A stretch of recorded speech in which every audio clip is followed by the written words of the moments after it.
sake, kid. Keep your voice down. Your father's listening to the radio. I'm not America's sweetheart. This is the Annie Fry Show on 97.1 FM Talk.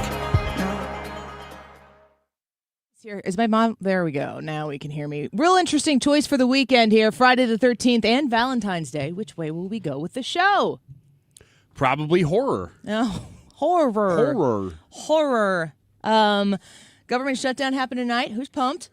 Not me. I'm not excited about a government shutdown, although I don't love the government, and I don't care if they shut down.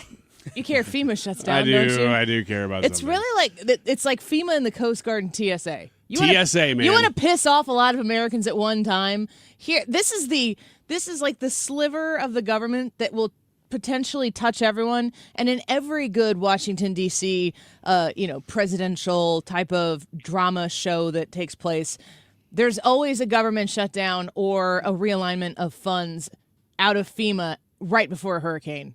I don't know how many hurricanes hit in February, but I'm just saying. Hopefully none, but TSA will be a thing. And people who like to see, I don't even know if this is even part of it. I'm just saying, usually with a government shutdown, people visiting national parks go, I can't get into Yellowstone. It's when all the Democrats go to actually visit the national parks. Right, that's the only time. In office, the Democrats there. So we are watching to see if something's going to happen, but it's not. And we're watching Nancy Guthrie to see if they find her, and they haven't. And what else is there? Well, that would have been a huge news update to me if you had said they had. Also, the air conditioning doesn't work in the studio, and it's 80 degrees in here. Yes, it is. And I dressed for winter today. So yes, you did. If you tune into the live stream today, Ryan is going to take off one article of clothing per segment. Not true, but I am going to start cutting this one up. Well, for the record, we haven't agreed to that yet, but I thought it'd be nice for the people. If you like belly shirts, come back at 2. And bellies. And bellies. And if you don't, you can always. If you like bellies. If you don't, you can always listen on the Odyssey app. Well, that's no fun. Plus, I think they're working on it. I'm getting asked questions as we do the show about the HVAC system. We'll move on. Big building, old building, beautiful building, warm building. Warm room, at least. Sound like the beginning of a Trump speech.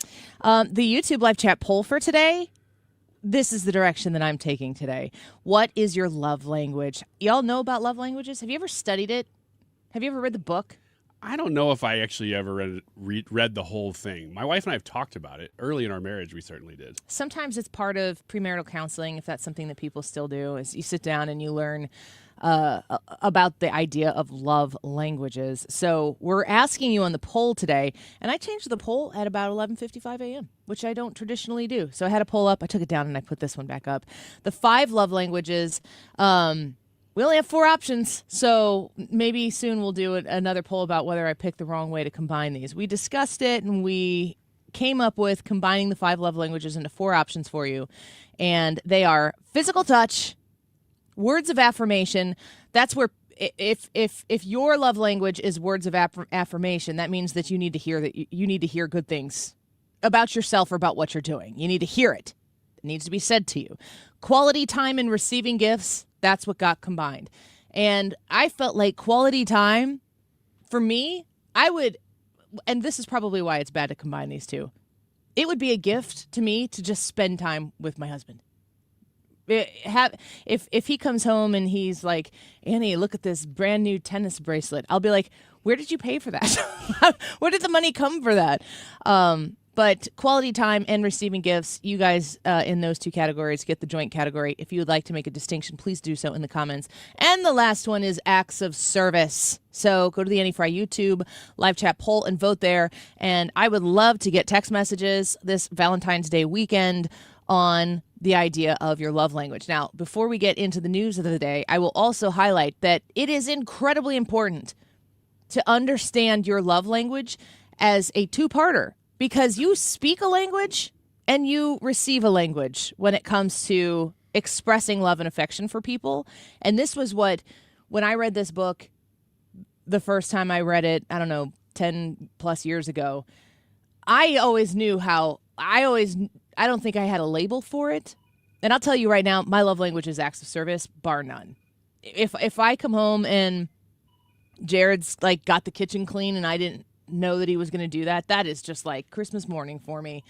And other little acts of service, when things are taken care of without having to ask for them, people just do it for you. That is the way I feel most loved. But the way you speak your love language to other people, the way you share, like way you express your love, is not going to necessarily at all be the same as the way you receive that type of affection from people. And when I read this book, I realized that in relationships that I had across my life, that there had been people expressing love, affection, appreciation for me for a really, like, for maybe the entirety of my life. And I didn't realize that the way they spoke that love, I didn't realize that that was a language that I wasn't really translating for myself. So I really encourage you to, read the book if you want to, but like, put it in Google and watch the YouTube shorts and the Facebook reels on love languages and get the summation if you so choose. So we'll talk about that throughout the course of the show. 314-241-9797. Ryan will be reading those texts. 314-241-9797. And we've got Fox Business is going to be with us here in about 8 minutes from right now. We're going to talk about some of the jobs numbers, some of the economy numbers. How good are they? Are they Main Street good? Are they Wall Street good? Paying attention to the economy when you're looking for, what are you looking for? Are you basically looking for your checking account to not have to check it like on Monday and Tuesday and Wednesday and hold your breath on Thursday because Friday's payday? Are you just looking to get back to the place where you don't have to do that all of the time, where you're not trying to just make the month last the paycheck? Or are you looking at your retirement funds? Are you looking as a business owner at the economy right now and looking to hire good people and you're trying to expand because things are starting to look up, so you want to try to serve more people and increase your reach? The economy looking good means a lot of things to a lot of people very differently. You might even suggest that it's kind of like a love language.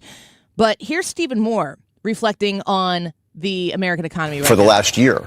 Private sector employment is growing, Maria, and public sector, especially federal jobs, are shrinking. That's exactly what we want to see. Right. We want to see the government shrink and private sector job growth. And by the way, Maria, this is exactly the opposite of what we saw under Biden, where we do these jobs reported every month. And one of the biggest increases in employment was federal hiring, and that's what led to these big deficits. And that is basically President Trump and wanting to shrink a reorientation of the economy to private businesses. A reorientation of the economy to private businesses. This is what we've been talking about. The president really laying the foundation for a really, really strong runway for this economy to take off. Now, I always look at these numbers and I hear people like Steve Moore, who I trust on the economy, react in this way. And I think, okay, that sounds good. But when does that get down to the little people? If you're talking about these big economic principles, I know that it affects the greater good. I completely understand that concept, but I couldn't explain it to you. I couldn't sit here and talk to you the ins and outs of these high level type of economic foundational principles where he's saying that they're like essentially shifting the entire thing in a new direction, but recentering it around the private sector.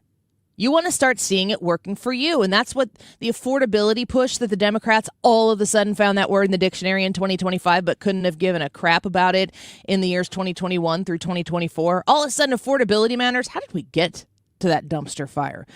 Well, here's CNBC talking a little bit about inflation. And an upside surprise here, or a downside surprise, year over year at 2.4, had been expected at 2.5%. And I think one of the reasons is this rent of owner's equivalent rent coming in at a relatively low 0.2%. Energy down 1.5%, gasoline down 3.2%, new vehicle sales up 0.2%. I am looking for the core number, CPI year over year 2.4%, ex food energy, that came in at consensus plus 2.5%. And real earnings were pretty good, up 0.5% after declining in the prior month. So this looks like a good CPI number. So you got CNBC there reacting to economic reports. And then, of course, we've played on the show throughout this week after that jobs report, a really incredible jobs return. And again, private sector jobs. Private sector jobs are funded by the private sector. Public sector jobs are funded by the public sector, which is you, and the private sector. So when you start to see jobs numbers growing and they're not public sector jobs alone, that means the economy is creating, producing, and growing without it having to be pumped in straight through the government. The redirection of the American economy back to a place where we thrive on the people, the we the people portion of this, that is where President Trump spent the majority of his first year's economic term. Scott Bessent, who is really just one of the most entertaining people in his cabinet, watching him move through his job with an air of confidence that is incredibly unshaken, no matter who he's sitting in front of. It's been quite something. Now, hopefully, we start to see these high-level principles and this shifting of the American economy back to the private sector, being a very private sector-focused country once again, will bear fruit throughout the course of 2025. A quick break here. Cheryl Casone on the Annie Fry Show. When we come back, Fox Business anchor, Fox News correspondent, of course, host of American Dream Home on Fox Nation.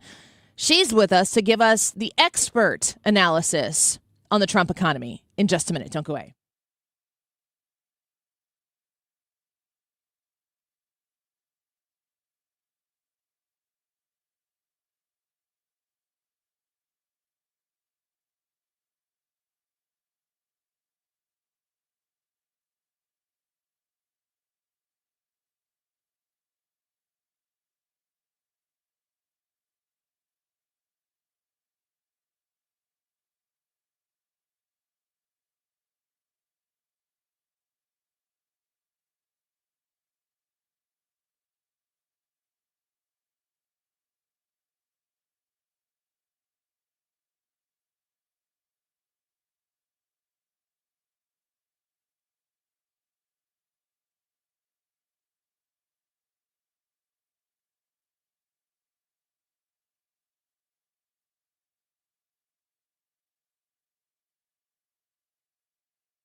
Joe, if the Democrats want to compete on the 2026 economy, I think Republicans, House, Senate, and local candidates, they are willing to do it.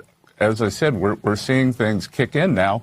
But look, after you've been in a massive auto pileup, you're a little skittish about driving, and Joe Biden crashed the economy. whether it was Joe Biden, Elizabeth Warren, Kamala Harris, these policies were a disaster for the American people. As I said, 21.5% cumulative inflation, loss of real purchasing power. And our friend at Strategas, Jason Trennert, had something called the Common Man Index. So for working Americans, the numbers weren't at CPI. It was up in the 30s in terms of groceries, insurance, rents. And we're bending the curve on all those. So you had Secretary Bessent there speaking about the economy, and I like that he talks about the everyman there because that's us. And when you hear good, positive economic numbers, if you're just thinking politically, you're like, well, I guess that's good for Trump, yay, red team. But at the end of the day, you're always assessing your own personal economy. You're going to the gas pump, you're going to the grocery store, you're paying your bills, you're looking at your electric, your power bill, and maybe sometimes you're still scratching your head. Are we moving in the right direction? Well, let's ask an actual expert on that right now. Cheryl Casone with us, Fox Business anchor, Fox News correspondent, and host of American Dream Home on Fox Nation. Cheryl, thank you for being with us today. It's a pleasure to have you with us.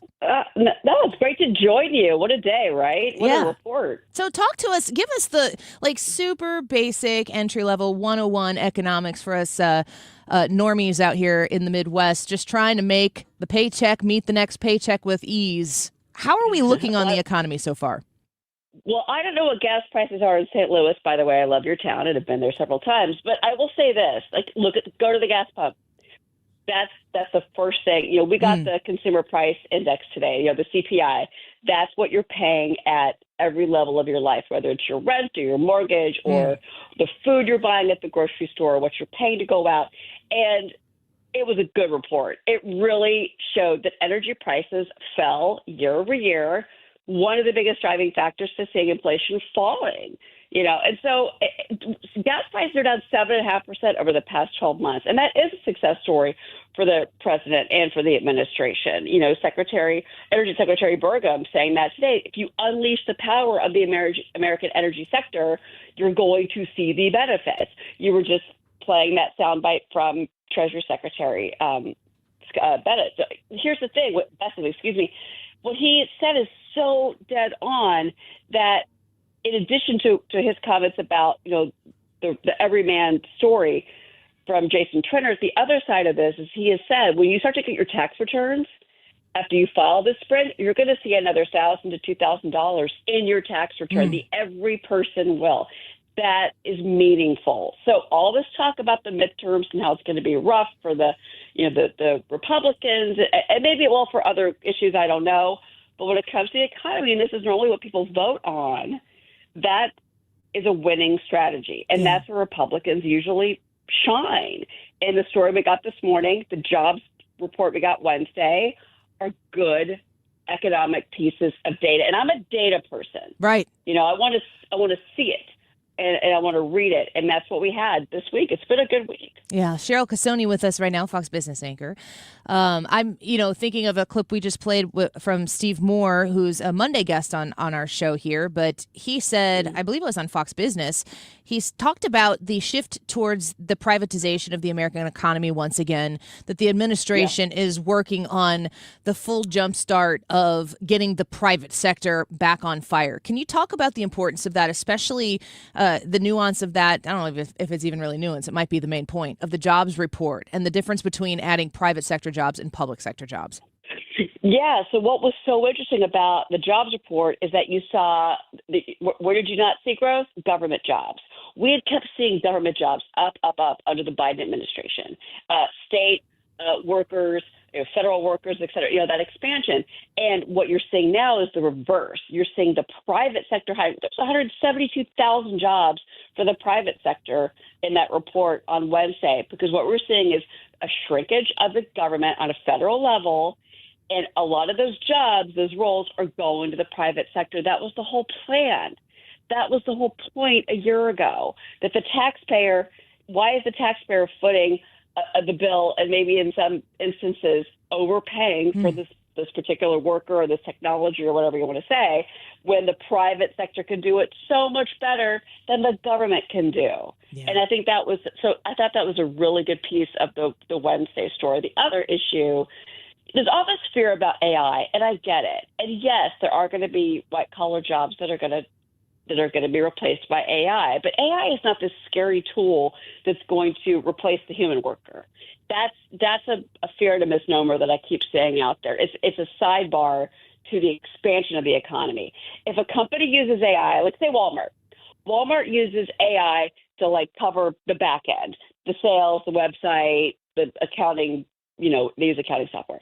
But the difference is what you're going to see with AI is going to be that they're going to be able to hire more people for the front of the store. Yeah. You know what I mean? They're going to say, oh, you know what? Great. That improves the customer experience. More supplies. Yeah. Yeah. It's going to be so. And I, honestly, if I could go back to school, be an electrician, I should have, because man, those jobs are paying amazing right now.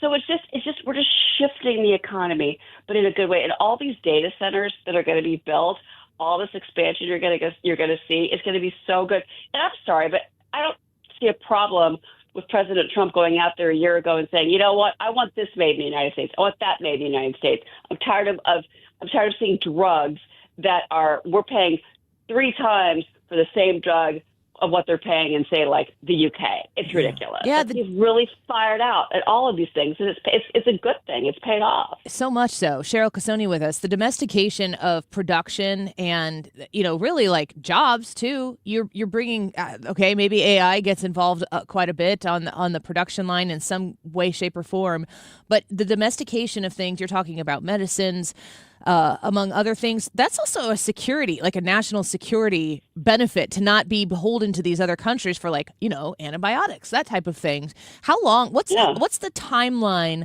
on President Trump's effort to onshore production in the way, the American-made mindset once again? How long does it actually take? He's got a lot of deals in place, a lot of commitments. How long does it actually take for us to tangibly feel it? So as far as the jobs that come from the manufacturing sector, you're already seeing that begin with construction jobs, manufacturing jobs, et cetera. That's already starting to show up in the numbers because these projects are getting underway, because you have this whole of government approach, which I've never seen, and I've been doing this for 25 years, whole of government approach where every cabinet secretary works together. They have really good relationships, working relationships. And so if you look at Lee Zeldin comes out and says, you know what, we're pulling back Obama-era greenhouse gas regulations. Enough is enough. Why when you get to the stoplight does your car have to stop? That the engine turns off. It makes you feel good inside. Yeah. Yeah. So, but because Lee Zeldin is doing what he's doing over at the EPA, and I've known Lee for years, he's amazing. He's a fellow New Yorker like me.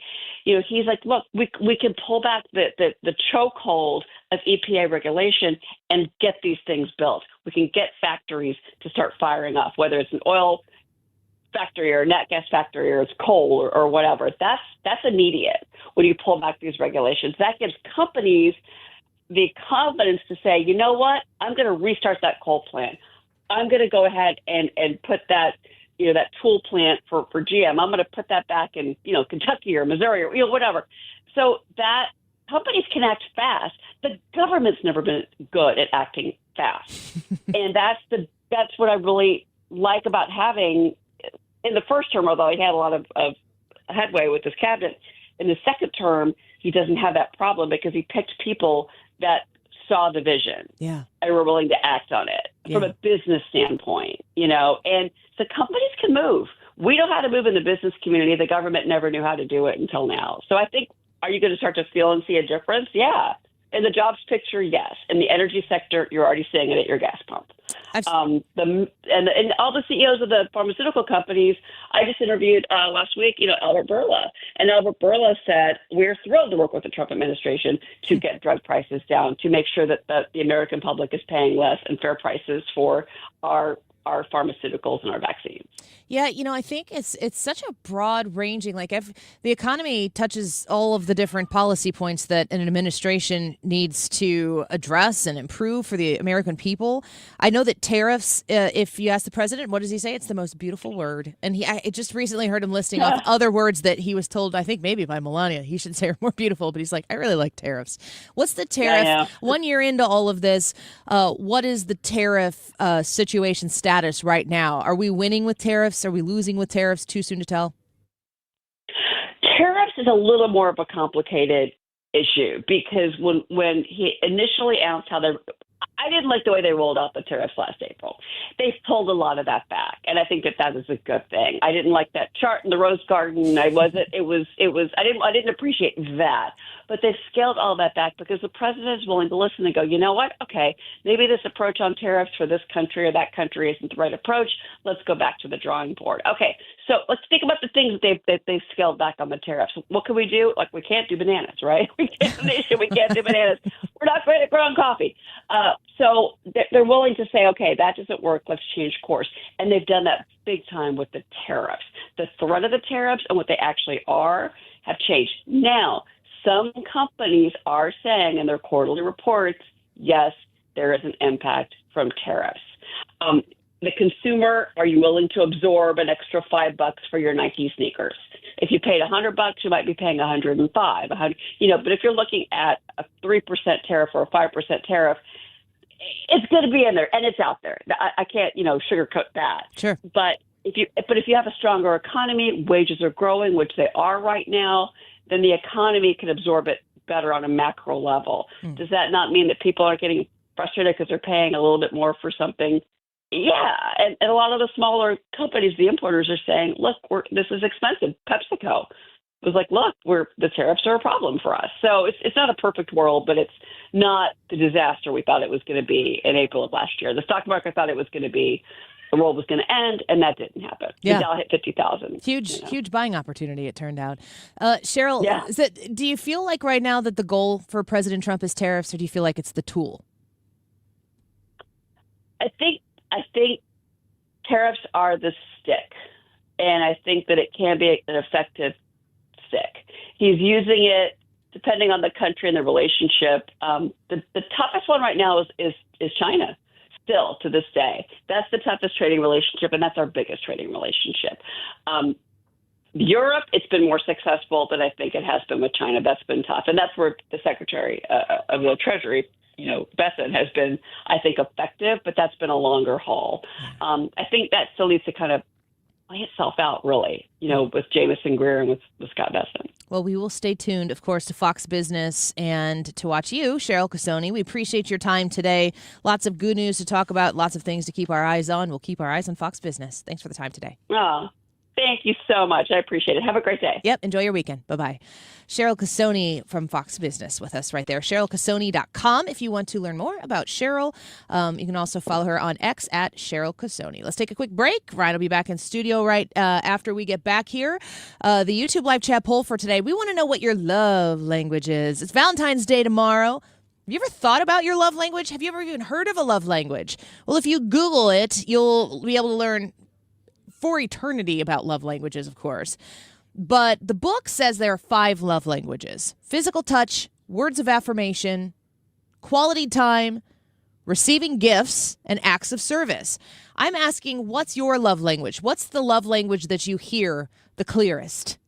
Go to the Annie Fry YouTube channel and vote, but you can text us your thoughts on this as well. 314-241-9797. Valentine's Day weekend and Friday the 13th. Interesting. Back in a minute. Don't go away.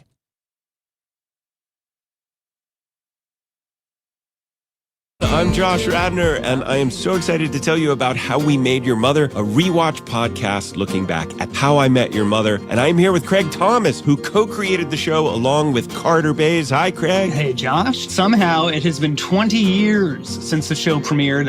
I'm going to check the math on that. 10 years since it went off the air, and we thought that made this a perfect time to look back, see what the hell we did, and why the show still seems to resonate with fans around the world today. Follow and listen to How We Made Your Mother wherever you get your podcasts. What if you had a plan to build income outside your job? At Lifestyles Unlimited, you'll learn how people are investing in real estate to grow their income and make smarter financial choices one property at a time. Right now, join us for just $297. That's a savings of $443 off our real estate education program. Text RADIO to 88007. That's RADIO to 88007. Presented by Lifestyles Unlimited. It's time for you to get to know my friends at Lit Cigar Lounge in Chesterfield, where luxury meets comfort. Mark Cox here. They have a great selection of rare bourbons, whiskeys, craft cocktails, anything you like to drink, cold beer, premium hand-rolled cigars from the finest makers in the world, even private lockers that are available if you choose to.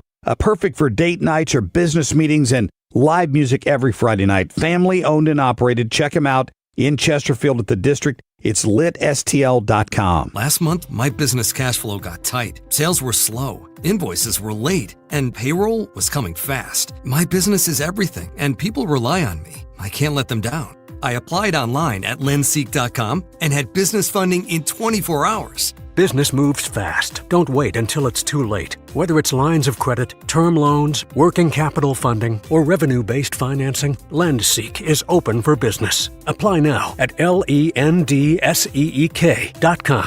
Well, the love languages have been around for a long time. Our YouTube live chat poll today is about love languages, of course, with Valentine's Day coming up. What is your love language? Is it physical touch, words of affirmation, quality time, receiving gifts, acts of service? Those are the 5. We have condensed them to 4 choices because that's what YouTube gives us. And then if you want to text in comments like this person did, said, my wife and I are empty nesters who constantly joke with each other. What category is that? Well, that's where you have to find out and fit it into one of these love languages.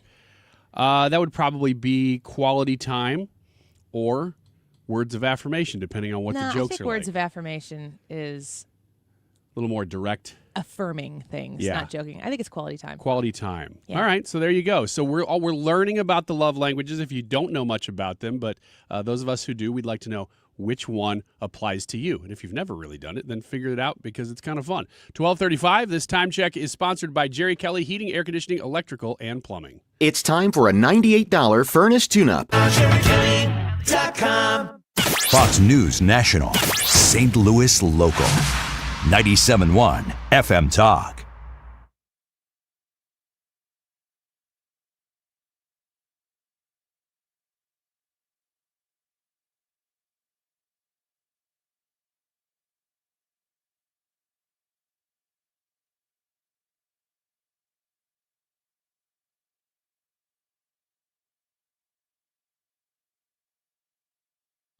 Welcome back to the Annie Fry Show. I want to talk a little bit about the love languages specifically here.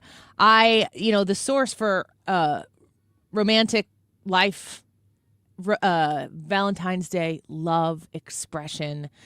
I asked Ryan where he goes, and he said oprahdaily.com. So we're at the 5 love languages explained, and the first one is words of affirmation as per oprahdaily.com, Ryan. This sounds stupid, but it's from my favorite website, so I'll have to at least give it some legitimacy. Words of affirmation. These are verbal expressions of care and affection. Think, quote, thanks for putting the kids to bed. Or, quote, you looked really nice today, end quote. Typically, the less generic and more specific the words, the more meaningful they feel to the recipient. Conversely, insults can be particularly upsetting to people who favor words of affirmation. So it's kind of the double-edged sword there. Like, what makes you feel the best and what hurts you the most if you're a words of affirmation person. The second one that we're going to do is gifts or receiving gifts here. According to oprahdaily.com, tangible and intangible items that make you feel appreciated or noticed. Going to your partner's concert, for example, is as much of a gift as flowers or the new wine decanter they want. To individuals who favor this love language, the absence of everyday gestures or a missed special occasion is particularly harmful. I get my wife a lot of intangible gifts, like a ton of air guitar. Valentine's Day tomorrow, honey. You know what you're getting. Mark the tape for You're getting the Bohemian Rhapsody solo. It's a really long one. Yeah. Acts of service. Doing something helpful or kind for your partner. OprahDaily.com says, think waking up with the baby in the middle of the night, even when it's not your turn, or doing the dishes so your partner can relax. For someone who favors acts of service, ambivalence or a lack of support are more damaging than anything else. Not of affirmation? And a super creepy chuckle from Ethan out there. I don't think he can hear He's us. on a delay, though, so Yeah. he might have been laughing at something else. We don't know. We'll find out if he thought this was funny in 10 seconds. Quality time.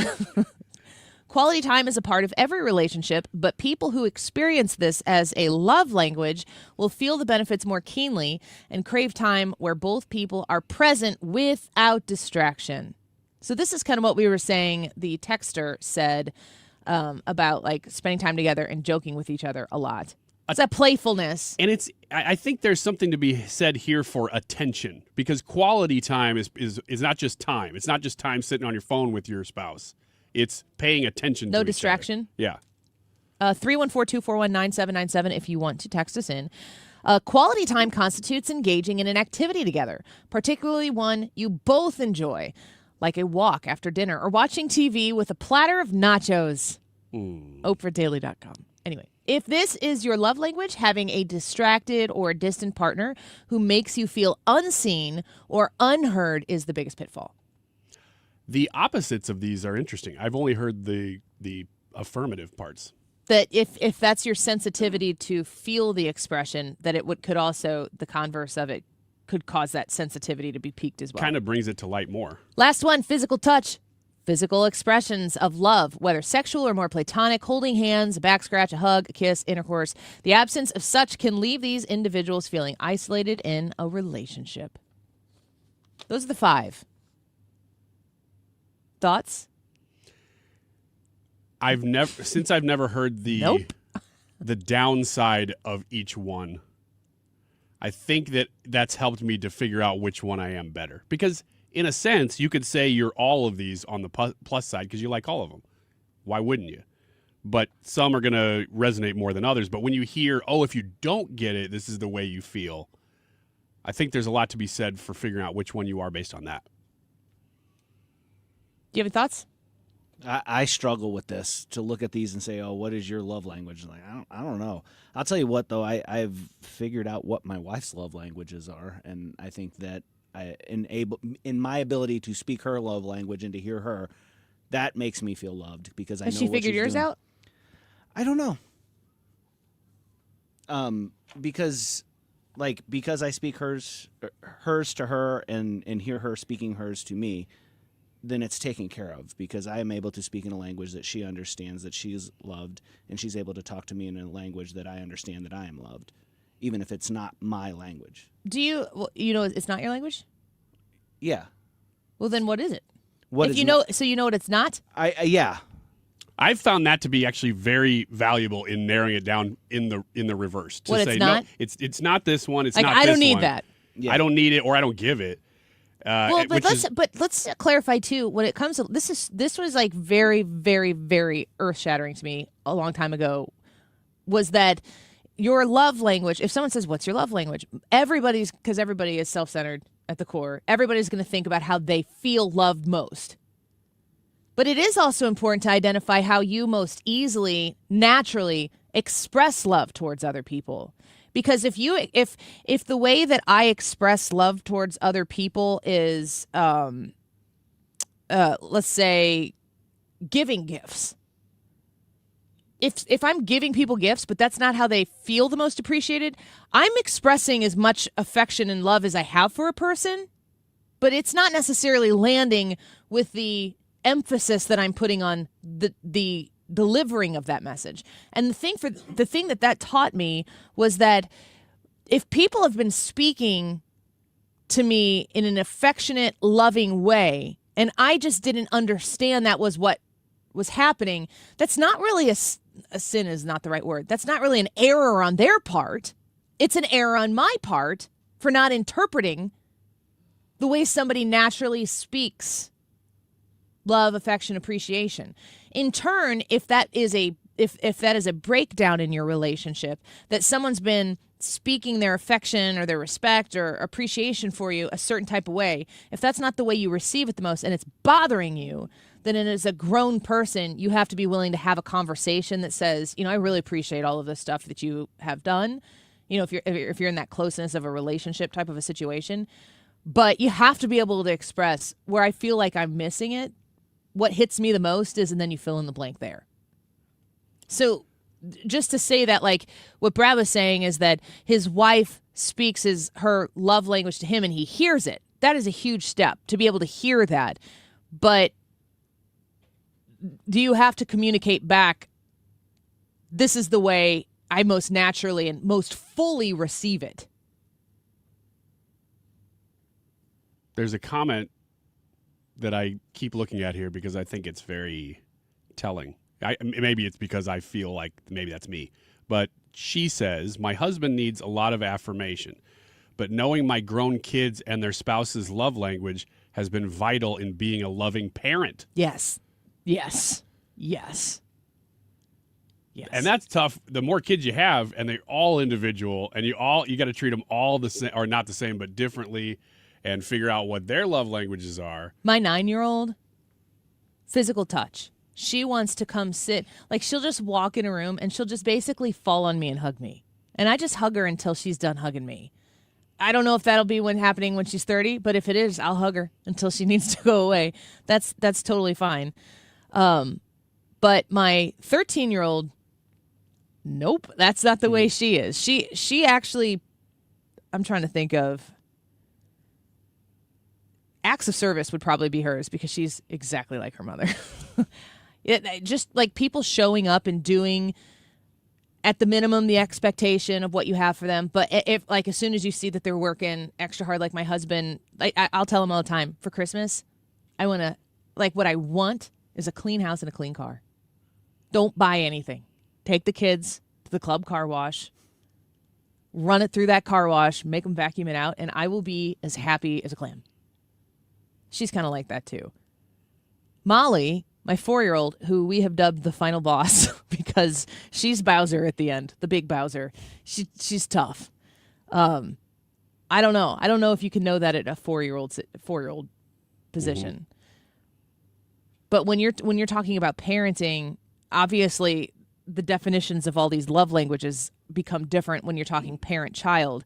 But also when you're talking about spouses, if I went upstairs and saw my kids had cleaned their room without me having to, I was going to say beg them, but I don't beg them. I yell at them. Or I use my parental authority to be like, get in there and get the job done. If they were to do that on their own, I'd buy him treats. Charlie's off school today. You know what he's going to go do right now? Clean his room. Get some treats. I guess this is receiving gifts. So as a parent, have you known that the whole time, or do you? I've kind of crashed into this when I first realized the love language thing, speaking it and receiving it, being very different. Well, my twins are very different kids, but they both are words of affirmation. They need to hear it. They need to hear it. Do they need to hear it from dad and mom differently? I don't know. I don't know about that yet. But my 8-year-old, definitely touch. He just wants to hang on you. Yeah. Put his head on your lap. They just come up and they just run their hand. Uh-huh. They're just like, all right. And I sit there and that's not me. Uh-huh. Me either. And I will endure it. But the whole time I'm like, she's just loving you. She's just loving you. You can do it. Stick in there. You'll be fine. It'll be okay. Yeah, it probably changes over a lifespan too. I don't know that it's always going to be the exact same. Nick comments on YouTube, his love language is physical touch and laying off the credit card. Very true. All right, Nick. This commenter says smoked brisket makes my heart sing. And then again, what is the self-love language? It's brisket, Ryan. Yeah. That's 2 separate texts. Second text? Yeah. Do dudes want... They don't know. You want quality time with yourself at and the smoker food. Yeah. with your brisket. You don't want me making you a brisket. I'd eat it. I'm not making you a brisket. I might buy you a dinner of brisket. Okay. With your wife. You guys can go. Thank you so much. You're welcome. We'll do that tomorrow if that's okay. It'll be Schnook's Day old. Can we just get your card number? We don't even need the card. Just the number. I've given you my credit card number before.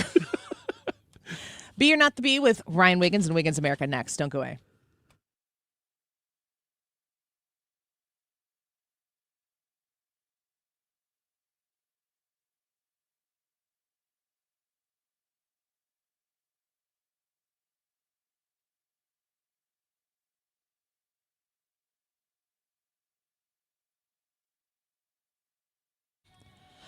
Home Shield Foundation repair Add an S, repairs.com, homeshieldfoundationrepairs.com. It's going to rain Saturday night. That's what I was told. If it doesn't happen, I'm not a meteorologist, so don't sue me. But if that rain coming in, I heard it's supposed to be kind of a bit of rain.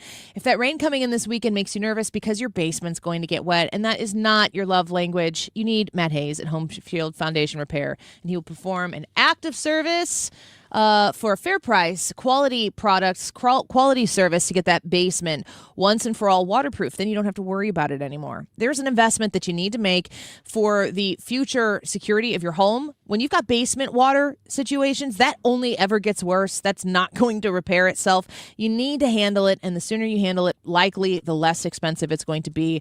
Get on it right now before it gets out of control. 314-271-9900. Call Matt Hayes at 314-271-9900. Tell him Annie sent you. You can find him online at homeshieldfoundationrepairs.com. Let's show our appreciation for local heroes. Mark Cox here. Nominate a first responder and their department could get lunch from Grill Master Tony's. I'll personally deliver it. Share their story at 971talk.com. Nominate them today. Doesn't it feel like you hear all the time from retired friends and family, I wish someone had told me this before I retired? Or why didn't anybody tell me this? Why is this not a class? Well, that's exactly why Financial and Tax Architects was founded.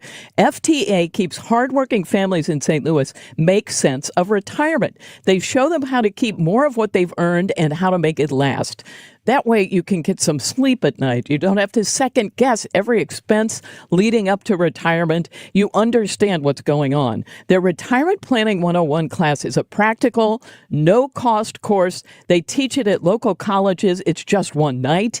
You learn strategies to reduce taxes, plan your income, make confident decisions about Social Security and taxes and inflation. And FTA focuses on education. They try to change the way you retire. Call 888-5101 or go to fta-ria.com to register. Hi, it's Mark Cox inviting you to join me September 30th as we discover the charm of Switzerland, Austria, and Germany with Colette Travel. Spend 4 nights in Bern and then 4 nights at the foot of the Alps in Innsbruck. From the cobblestone streets to the postcard-worthy mountain landscapes of the amazing Alps, we're going to explore the Swiss capital of Bern and lovely Lucerne, the Swiss paradise on the lake. We'll travel the Austrian countryside to Salzburg with a visit to Mozart's birthplace, and then Mirabelle Gardens featured in The Sound of Music.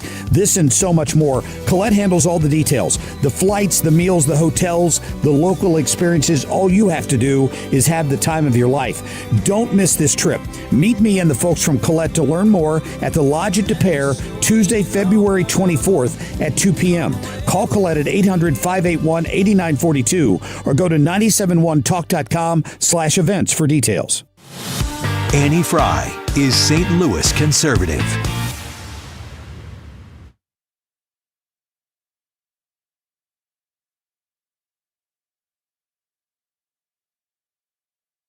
If you're new to this segment, this is a series of stories that are either real or fake. The real ones are from a variety of news sources. The fake ones are from the Babylon Bee. I'll read the headline. You got to tell me which is which. The first one is this. Kid Rock's Ba with the Ba added to hymnal. B. No, not even hesitation. 4-part harmony? It doesn't say. Would love to hear that, though. I could do that. Ball with the ball. I'll come in here. And I'll come in and you'll come in here.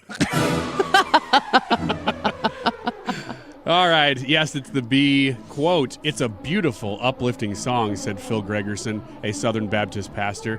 "It's really an anthem of praise when you think about it and ponder over the words. And this is for the questions that don't have answers. The midnight glancers and the topless dancers. It's hard not to get emotional when you sing those lyrics. Joy just overflows from your heart." It's fake, guys. It's fake. All right. Googling the lyrics right now. There's a whole bunch of other funny ones that could have been put in there. The next one is Democrats counter with STEAL Act to ban voter ID. I said voter ID, not voter. Sure you did. Don't check the tape. STEAL Act.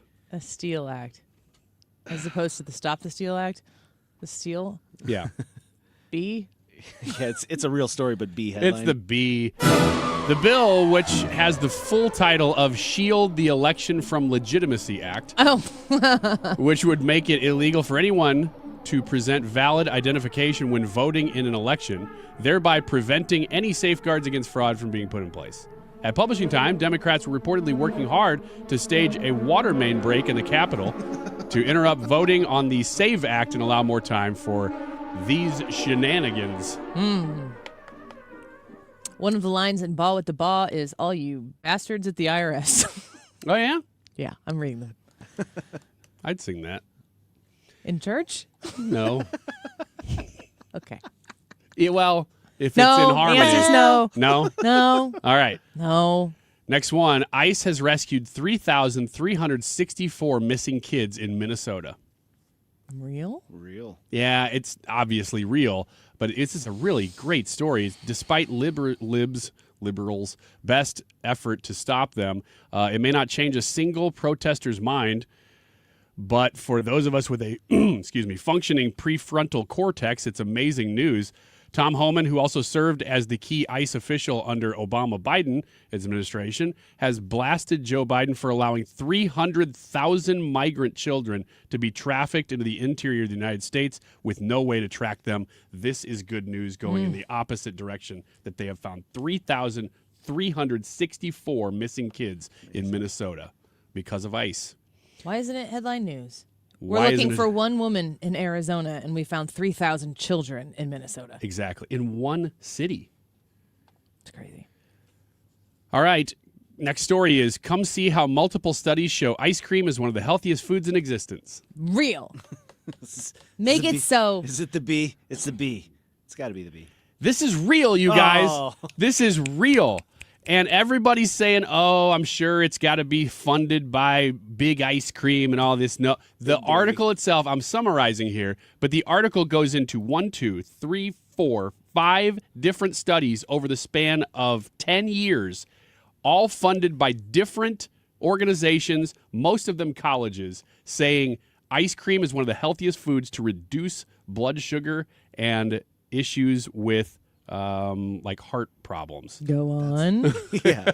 And they, every single time the report comes out, they bury this in it because they don't believe their own results, and it just keeps being true.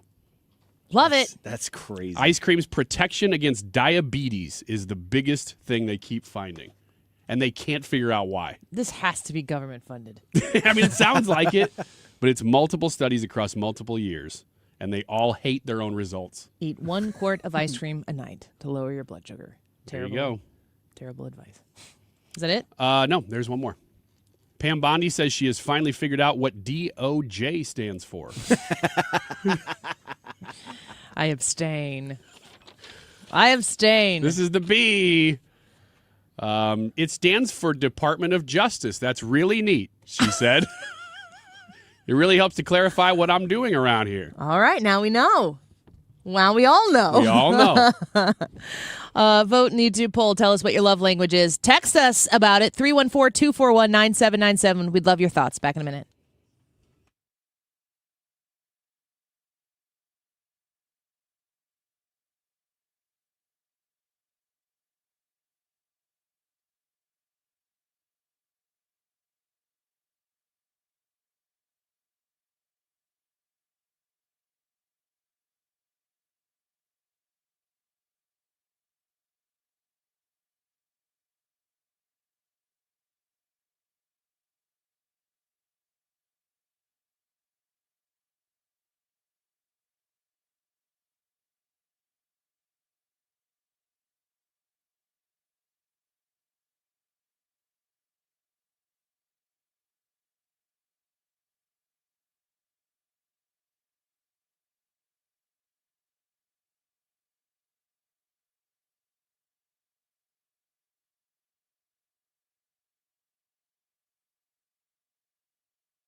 president visits Fort Bragg. I'm Lisa Brady, Fox News. And I have no higher honor in life than to be your commander-in-chief. I'm so proud of you all. Making the trip to pay tribute to troops involved in the recent operation that captured now former Venezuelan leader Nicolas Maduro. And so let me begin by saying a very, very big thank you to our great warriors and the men and women of the United States Army. Unbelievable. Earlier, the president telling reporters he has a good and strong relationship now with Venezuela's acting president. This as the Trump administration begins to allow energy companies to renew oil and gas drilling there.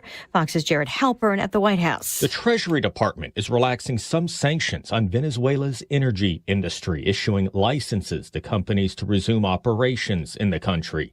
Chevron, BP, and Shell are among the companies issued a general license allowing payments for royalties and Venezuelan taxes. For now, those funds are collected and managed by a U.S.-controlled account. The Pima County Sheriff in Arizona is denying reports that his department found a glove at Nancy Guthrie's home and sent it to a Florida lab for testing instead of giving it to the FBI. Sheriff Chris Nanos telling Fox's Matt Finn there was no glove found in the house. We have DNA from various sources in the house. We knew that, but we knew that when we processed the scene that there was a chance to recover DNA. That has proven to be the case with our labs reporting back to us. But we have no glove. We never had a glove in that house. It's day 13 of the search for Guthrie. The FBI raising its reward to $100,000 and calling a masked man seen on surveillance footage at her front door a suspect. An arraignment today for several protesters in Minnesota charged over anti-ICE demonstrations that disrupted a church service, including former CNN anchor Don Lemon, says he was only there as a journalist. America is listening to Fox News. Welcome back to Winter Hack Radio, the place for clever hacks to survive the season. Icy driveway? Well, try spreading sand or birdseed to help with traction. Snowy puppy paws? Well, grab a whisk, brush it off, done. Catch COVID-19? Well, just get... Actually, there's no hack for COVID-19. But if you test positive, prescription medications for COVID exist. Ask your doctor if they're right for you. Visit PfizerForAll.com to learn more. Sponsored by Pfizer. LifeLock, how can I help? The IRS said I filed my return, but I haven't. 1 in 4 tax-paying Americans has paid the price of identity fraud. What do I do? My refund, though. I'm freaking out. Don't worry, I can fix this. LifeLock fixes identity theft guaranteed and gets your money back with up to $3 million in coverage. I'm so relieved. No problem. I'll be with you every step of the way. 1 in 4 was a fraud-paying American. Not anymore. Save up to 40% your first year with promo code NEWS at LifeLock.com. Terms apply.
Welcome back to the Annie Fry Show. You know, we've seen in Minnesota a lot happening over the last, how long? 6 weeks maybe in total.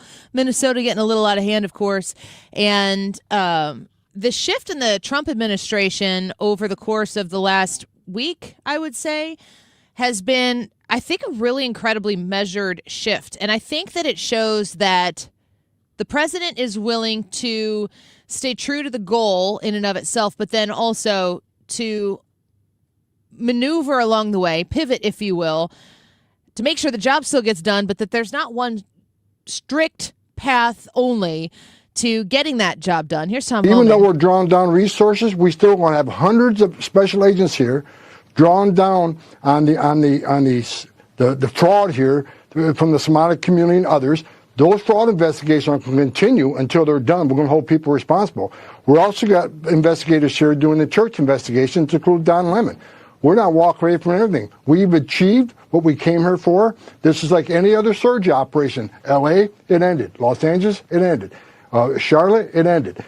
New Orleans, it ended. This is ending the surge, but we're not going away. And let me say this.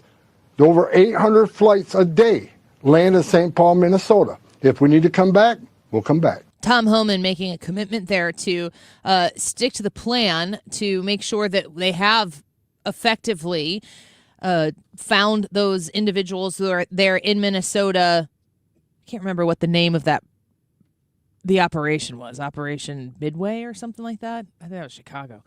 But I do think it was a significant pivot on the Trump administration to take Tom Homan in there. It was almost like, I don't want this to be patronizing, but it was almost like Kristi Noem was there, and it was like, don't make me call your dad. And they finally did. And then dad shows up, and he just starts laying it out there. This is how it's going to go. We're not screwing around anymore. And then he gets the job done. He does draw down some troops or whatever folks that you have there in Minnesota that are affecting the ICE agents. But he does it with what it sounds like was concessions from the governor and the mayor to some extent to do what they always wanted to do, which is to be able to go where the criminals are, jail. And if you arrest, if local law enforcement arrests somebody who has robbed somebody, who has hurt somebody, who has raped somebody, who has kidnapped somebody, all of these terrible things that you can do, they get arrested, they go to jail. ICE needs to be notified when those individuals are here illegally. They need to go from jail over into the custody of the ICE agents, and then they need to be deported.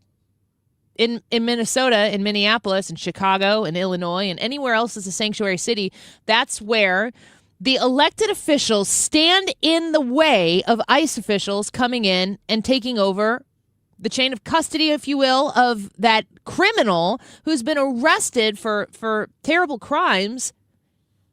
The elected officials put their political position in between criminals, terrible, violent criminals, and the ICE agents who can get them the heck out of our country. They put their politics in front of that and therefore do not protect the people who live in those cities and states. Now, it is true. The cities and states continue to elect people who say sanctuary this, sanctuary that. But I, for one, don't understand at all why a sanctuary status can shield the safety and security of residents of cities and states from federal law enforcement. And that's one of the things, if you didn't get to hear Senator Eric Schmitt with us earlier this week when he was on the show, Senator Eric Schmitt has the Protect America Act, and one of the things is to can sanctuary states, sanctuary cities.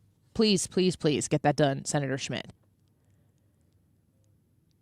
I don't feel at all like what President Trump did was a concession. I do think it was a compromise, and I do believe that what was happening in Minnesota, the emphasis on the protests and 2 people lost their lives, in my opinion, being brainwashed by their elected officials who are willing to sacrifice them to martyr these people so that they could continue their cause and have, the next George Floyd implemented for a different cause. I think the real story in Minnesota is the fraud. And I think that we are in full force investigating that fraud. But if we continue down the path of what Minnesota was looking like from the deportation, the ICE agents' presence, and the protests, like just all of the energy in that area being sucked up into that story, that if you can manage the content of that story, then it won't overtake the story of the fraud when it continues to be investigated and revealed to the American people. The story in Minnesota is still a fraud, and I don't think that story has gone anywhere. It makes me wonder, when you start to find out as much as we are in Minnesota, and then you start to go, oh, it's happening over here too, and it's Maine, and it's Washington, it's California, and who knows where else. If when you start to peel back one layer, and then you go, oh my gosh, there's another layer, and it's another layer, it's another layer. If that's why this is taking a while, because when you peel back one, you got to peel back another. And the deeper it gets, the longer it takes. That's my hope anyway. Otherwise, we need to be seeing arrests already. I can't get it out of my head. I heard somebody was talking to me about this, and they're like, I just don't understand why the president can pick on these. Why are they only going to blue cities and blue states? First of all, that's not even true. Memphis, they were like, can you come here? Can you come to Memphis? Memphis would like to have you. I believe I recall Governor Kehoe on this show saying, like, if they want to do something here, we'd be happy to take them. We know that Eric Schmidt helped like double the FBI presence in the city of St. Louis, which is a little bit different. But they're not just in blue cities and blue states. We just don't hear about it because blue cities and blue states, they don't cooperate with the ICE agents. The red cities and the red states do cooperate with the ICE agents because they're not facilitating a climate and a culture where these people feel like they can come and live and hide from law enforcement and be safe. The problem, the reason why the blue cities and blue states is where we see the most of this is because those are the places that have the blue policies like sanctuary city status, sanctuary state status, where these individuals are in fact safe. So then that creates a dangerous situation for everybody who's involved. Carolyn Levitt reemphasizing the progress that the administration has made in Minnesota. We have seen on the ground there, and he deployed Tom Homan to the state to do it, and Tom Homan has delivered on that mission. Two very important points. Number one, Tom Homan and President Trump have achieved an unprecedented level of cooperation from state and local officials in Minnesota. Nearly every single county has now agreed to notify ICE when they are releasing criminal illegal aliens from their jails. This creates a safer law enforcement environment for everyone, and it requires less manpower to detain these illegal aliens on the ground. And then number two, in his discussions, Mr. Homan was also able to achieve a level of cooperation with local police to arrest left-wing agitators when they are engaged in unlawful behavior, which has led to calmer situation on the ground. You're no longer seeing videos of these agitators engaging in unlawful activity to break up ICE's operations, which again are continuing. Nothing will ever stop President Trump and this administration from targeted immigration enforcement focusing on the worst of the worst criminals in American communities, and that includes in Minnesota. So Carolyn Levitt speaking on that two-part stance there, saying that, you know, there's a difference between the enforcement, which is still happening, she said there nearly 100% of Minnesota counties have agreed to notify ICE when criminal illegal aliens are being released from the jails. That's the key. That would have stopped all of this the entire time. But the second part is the agitation that comes from these protesters on the ground who are there. Remember, the goal with these agitators is just chaos. When they have chaos, that's their point. That's their scoreboard moment. When things look absolutely chaotic and it scares people who are watching it, you don't want to go outside. You don't want to be around it if you're in these communities. You stay inside. They successfully are able to make people say the ICE agents have to stop doing what they're doing and the chaos will stop. Otherwise, it will be chaos until we get what we want. It's the same thing that toddlers do when they throw tantrums. There is more coming out about the genesis of these protests and, you know, how are they organized? How are they funded? This was at a Senate hearing this past week. This is the Government Accountability Institute's Seamus Bruner, Our organization which Josh specializes in following nonprofit funding and organizational networks. So based on your research, what organizations have been active on the ground in Minnesota? What can you tell us? Yes, we have tracked over $60 million, according to the latest 990 disclosures, to approximately 14 groups, some of them national, others on the ground. Groups like the ACLU provide the legal defense, as well as facilitate the trainings for some of the tactics that Senator Corrin just described. A group named Democracy Forward. Take Action Minnesota has gotten over $10 million from these large NGO networks, including the Neville Roy Singham Network, Indivisible, National Lawyers Guild, CTUL, the Council on American Islamic Relations Minnesota, CARE, Minnesota 350, Voices for Racial Justice, on and on. Like I said, over $60 million just according to the latest 990 disclosures. $60 million, at least 14 different groups. That sounds like a pretty broad ecosystem here. Where's this money coming from? I mean, how is it flowing to these groups? Do you have any sense? So we've built a database that contains hundreds of thousands of rows from grants from networks like the Soros Network, the Arabella Funding Network, as mentioned, the Neville Roy Singham Funding Network, many others, Tides, the Ford Foundation Network, the Rockefeller Funding Network, these massive NGOs that have billions of dollars to spend on all kinds of coordinated protest, or in this case, riot activity. So as we established a little bit earlier this week when Eric Schmidt was on the air in his Protect America Act, one of the pillars is to defund defrauding NGOs, and that was Ryan's love language. That is still my love language. I told Katie for Valentine's Day, I want you to defund every crappy NGO in this country. She's like, I'll be right back. And she did. Yeah. Good Yeah. for her. Yeah, she did it. Mrs. Wiggins for president. I'll vote for her. Yeah, you better. Yeah, I want to be the first gentleman.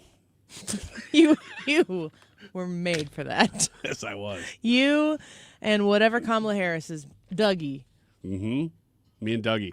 We'll go through some training together. He'll tell me what not to do. You know what I'm saying? Because he lost.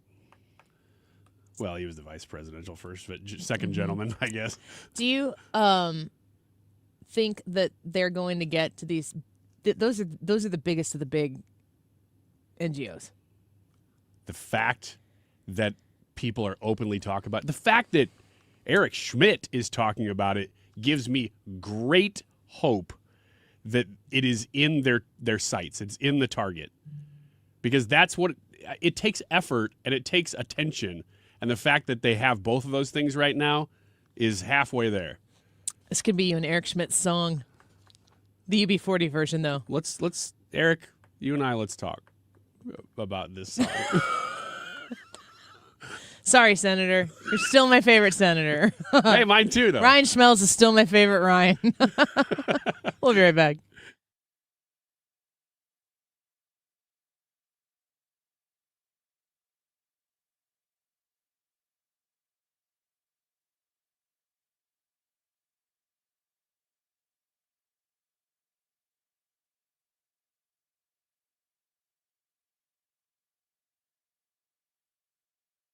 AirComfortService.com. I want you to consider all of the services that Air Comfort Service offers. Of course, heating and cooling, you get that, but also insulation. That's why they're Air Comfort Service, heating, cooling, and insulation.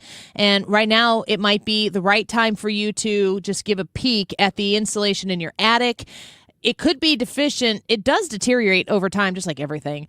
And if your house is getting a few decades old right now and you haven't had your insulation evaluated, it might be a good idea. If you've noticed that your furnace seems to be pushing hot air and your air conditioner seems to be pushing cool air, but it just doesn't seem to be doing the trick in your home, and those energy bills, they're going up through the roof, it might be time to add more insulation to your attic. So if you call 314-513-0091, 314-513-0091, they are offering 15% off blown-in attic insulation plus 1 year of HVAC maintenance for free. 314-513-0091, online at aircomfortservice.com. This is Tom Ackerman for Ophthalmology Associates. You know, the doctors, or just the best doctors to see for your best vision in St. Louis. 314-966-5000, the doctors. They've treated more than 250 doctors. That's more than any other practice. Dr. Greg Birdie, Dr. Ranjan Malhotra, Dr. Robert Bersati, Dr. Andy Royer. 314-966-5000 is their phone number. 314-966-5000. Dr. Birdie, Dr. Malhotra are cornea surgeons and experts in diagnosis and treatment of diseases of the eye, dry eye, allergy eye, cataracts, macular degeneration, glaucoma, LASIK surgery. The Doctors of Ophthalmology Associates, experts. Call for an appointment today, 314-966-5000, or visit them online youridoc.com, 12990 Manchester Road, quarter mile west of 270. 314-966-5000 or youridoc.com. When it comes to planning your retirement, there's a lot to think about. Portfolio management, tax planning, and retirement income just to get started. Steve All and his team at the All Financial Group focus on those things and more. Their goal is to help you achieve your goals. Call 636-230-8824 or online, yourmoneymattersstl.com. Investment advisory products and services made available through Impact Partnership Wealth, LLC, IBW, a registered investment advisor. Insurance and annuities offered through Steve All, NPN number 153-07419. Hair Volume from New Nordic will make your hair look thick and healthy. Available as a tablet or delicious gummy. Hair Volume is available online at Amazon and newnordicusa.com or in the hair care aisle at your local CVS. You're listening to The Annie Fry Show. 97.1 FM Talk, St. Louis Conservative. Hold up. Check it out. Sports and local. And now, Banjo Ethan plays the spoon. Ding, ding, ding, ding, ding, ding, ding. I was going to do the same thing. Gosh, Ethan. But you stole my thunder during my segment, too. Do it again. Just do it better than I did it. Ding, ding, ding, ding, ding, ding, ding. It is dueling. Yeah, but none of that is the spoons, you Oh, guys. you hit the high note. Ding, ding, ding, ding, ding, ding, ding. Clang, clang, clang. You guys are doing. I don't know if you understand the title. Was Banjo Ethan? Yes. Oh, but plays so my the name spoons. is Banjo Your name Ethan. is I'm Banjo playing Ethan. the So you're spoons. playing the spoons. Got it. Okay. Yeah, silly us. I mean, seems rather obvious to Feels me. so stupid. You know, the Annie Fry Show listeners get that and harmonized ball with the ball in the same show. You don't get this anywhere else. No, you don't. It's the place to be. It's a big weekend here. What are you doing for Valentine's Day, gal? That's hanging out with the gals. Duh. You're a married man. The gal. Yeah, naturally, I'd be hanging out with the gals. The gal. Gal. Yes. Period. Gal has to work tonight, so I'm going to be a loner. I'm going to be a loner gal. Pretty Well, sad. tomorrow's Valentine's Day, not today. How many of your friends, 25-year-old Ethan, are married? What percentage? You don't have to count them. 67.5. Probably like around 50. Okay, so it's getting Church community. Yeah. A lot of them are married. good. Love to hear it. Now you get- Non-church community, not a lot of them. At 2 o'clock, we'll get it. We'll get an update on Ethan's pursuit to have babies. Oh God. Does she know about this conversation happening on the air? She has no idea. Okay. Don't ever tell her. So we're safe still? Yeah. All right, that's You the guys last are in you'll the ever clear hear of right it. now. Sorry. Is the start of, the Mardi Gras Ball in the 47th Bud Light Grand Parade coming up this weekend in honor of the Mardi Gras festivities continuing along. Organizers for the 47th annual Mardi Gras Parade say that they want everyone to have a good time. However, officials with the St. Everyone have a Louis good time. Metropolitan Police Department are emphasizing their safety plans for those planning to visit Soulard this weekend. Robert Tracy, the St. Louis Metropolitan Police Department chief, said there will be officers you see and officers you don't see working in plain clothes. Just like January 6th. Ooh, yeah. Stole it again from me. Dang it. Really? No, that guy is definitely a Mardi Gras fan. It certainly came to mind. I don't know if I was going to say it or not. You don't have that kind of guts. It came to mind. I don't know if I was going to. You've got a go all professional into career that on the level. line. This is peak me. This is as high as it gets right here. What's a Mardi Gras? You've got hopes and dreams still. Live those dreams. Don't let them go, Ethan. And Around- have babies.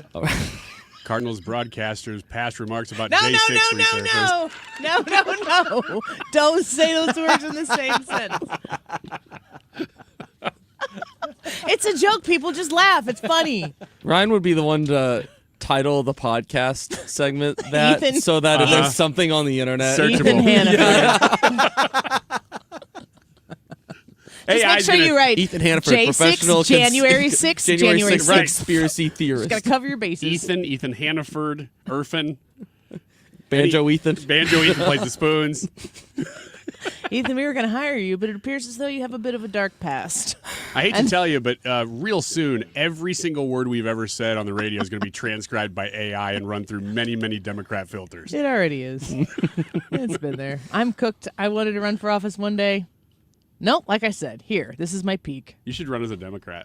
Ooh. Then everything I've done is fine. No one is above the law. Around 10,000 people are expected to be in Soulard on Saturday. St. Louis leaders are asking the public to take mass transit, metro, or ride service if they plan on attending the Peace, Love, and Mardi Gras themed parade. Thank you for doing that. Any of you planning on attending the Peace, Love, and Mardi Gras themed parade? I Peace, just love, and Mardi clarify. Gras. What decade is this? It's pronounced Martis grass. There's no S in Marty. I'm here for the grass. I know it's silent. It's like not there. It's Mardi Gras. It's not there, Ryan. That's not what silent That's means. the plural of Marty. It's the understood S. Yeah. The St. Louis Mayor, Kara Spencer, said that 25% of the weekend visitors are going to be from outside of the St. Louis region. So just a huge draw, not I wonder bad. what the St. Louis region consists of. Like, if you're coming from Marine, Illinois, are they like...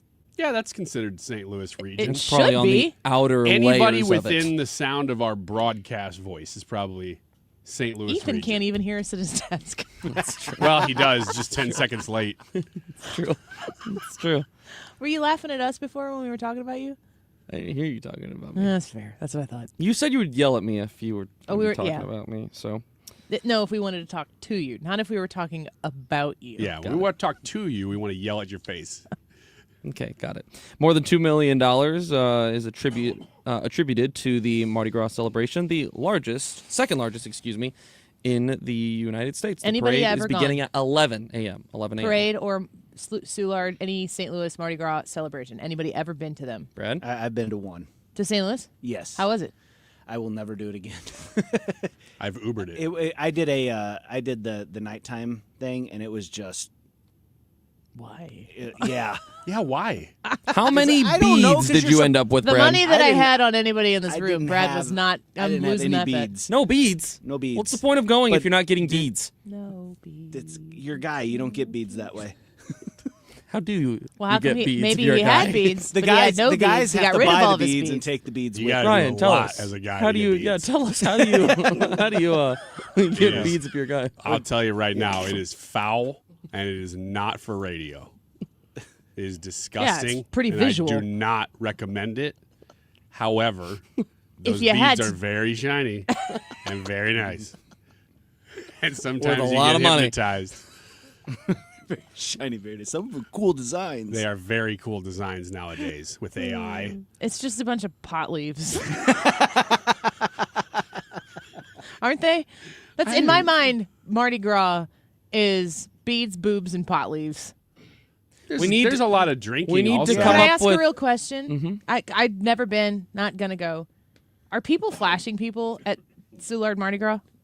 Yeah, I think for so. sure. I don't know. I mean, I just sure. go through and kind of just flash and see what happens. I want you to know right now, all Ryan is doing is looking up at the ceiling, just wondering, like he's super confused and wouldn't have a clue. I don't know if they are or not. I guess I can find out this weekend. My son is calling me right now. This is Uh-oh. Ask him if he's ever been. heck no, he hasn't.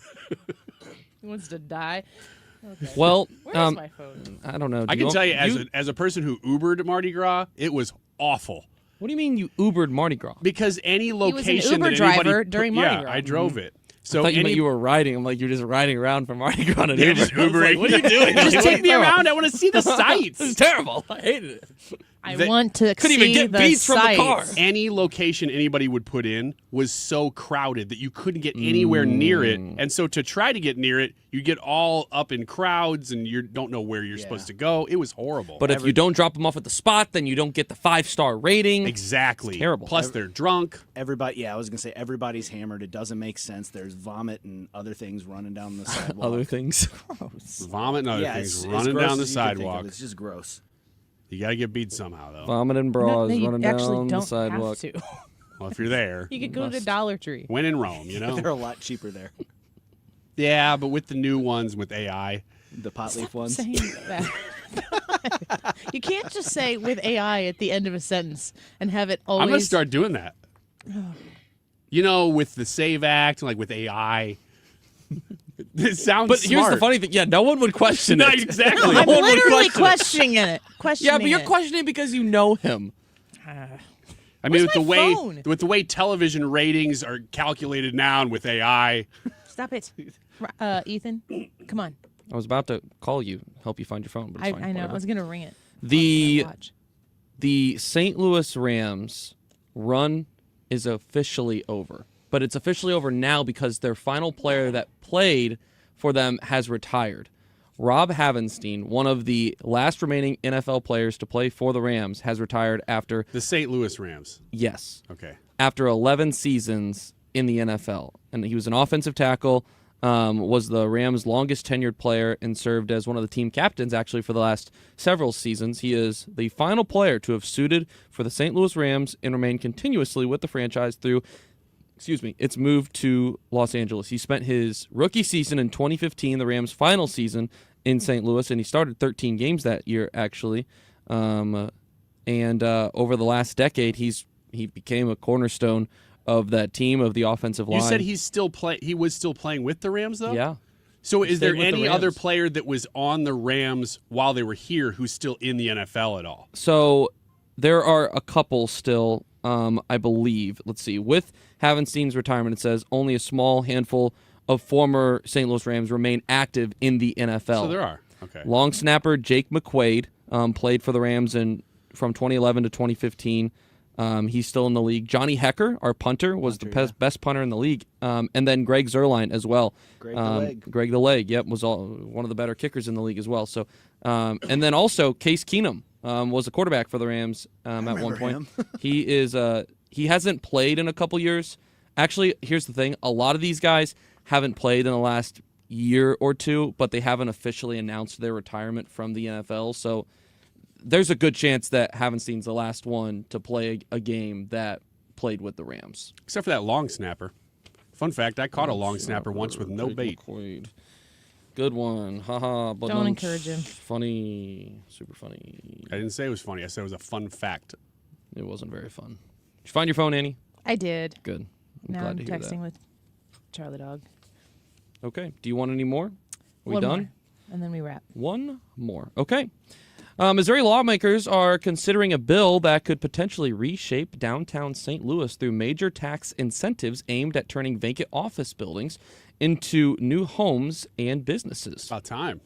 Earlier this week, Missouri State Senator Brad Christ, C-H-R-I-S-T. How about that? It should be Christ. He introduced House Bill 3231 for the ongoing legislative session. The bill proposes a new statewide economic development program centered around innovation districts. Under the bill, an innovation district would be a locally designed geographic area that includes a historic downtown, central business district, or a Main Street corridor. Regional leaders could apply for the designation through the Missouri Department of Economic Development, unlocking access to a set of state-authorized economic incentives if approved. Among the bill's proposed tax incentives includes up to $50 million in office-to-residential tax credits statewide each year, a 25 to 30% tax credit for converting older office buildings into houses, depending on the location and age, early cash flow advances of up to 25% of projected state income tax withholdings generated by construction jobs. And, those are the three things. So I guess we'll just have to see if that ends up going anywhere. All right. Well, thank you for the update, Ethan Sports and Local. Usually at 2:18, we move it up an hour for the Friday show. What a jam. You got to read between the lines. You getting the theme for today? YouTube live chat poll. What is your love language? We're taking text messages on this. I wonder if you have ever read the book Love Languages, or if you have thoughts on it, you can text us at 314-241-9797. Go vote on what your love language is in the Annie Fry YouTube live chat poll. Back in a minute.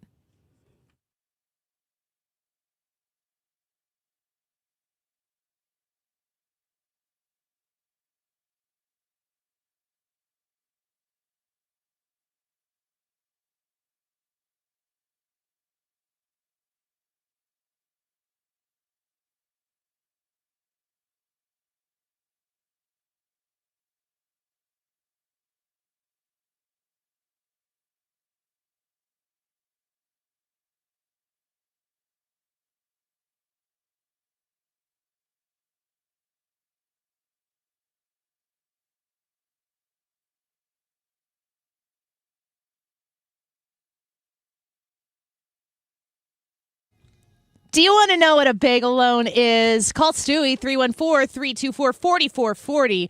That's 314-324-4440. But I can tell you what it is right now. It's a new mortgage to you on a brand new home or on a mortgage refinance. You might be looking to take some equity out of your home, reinvest it in your home, pay off some debt, whatever. A bagel loan, here's where I tell you what it is.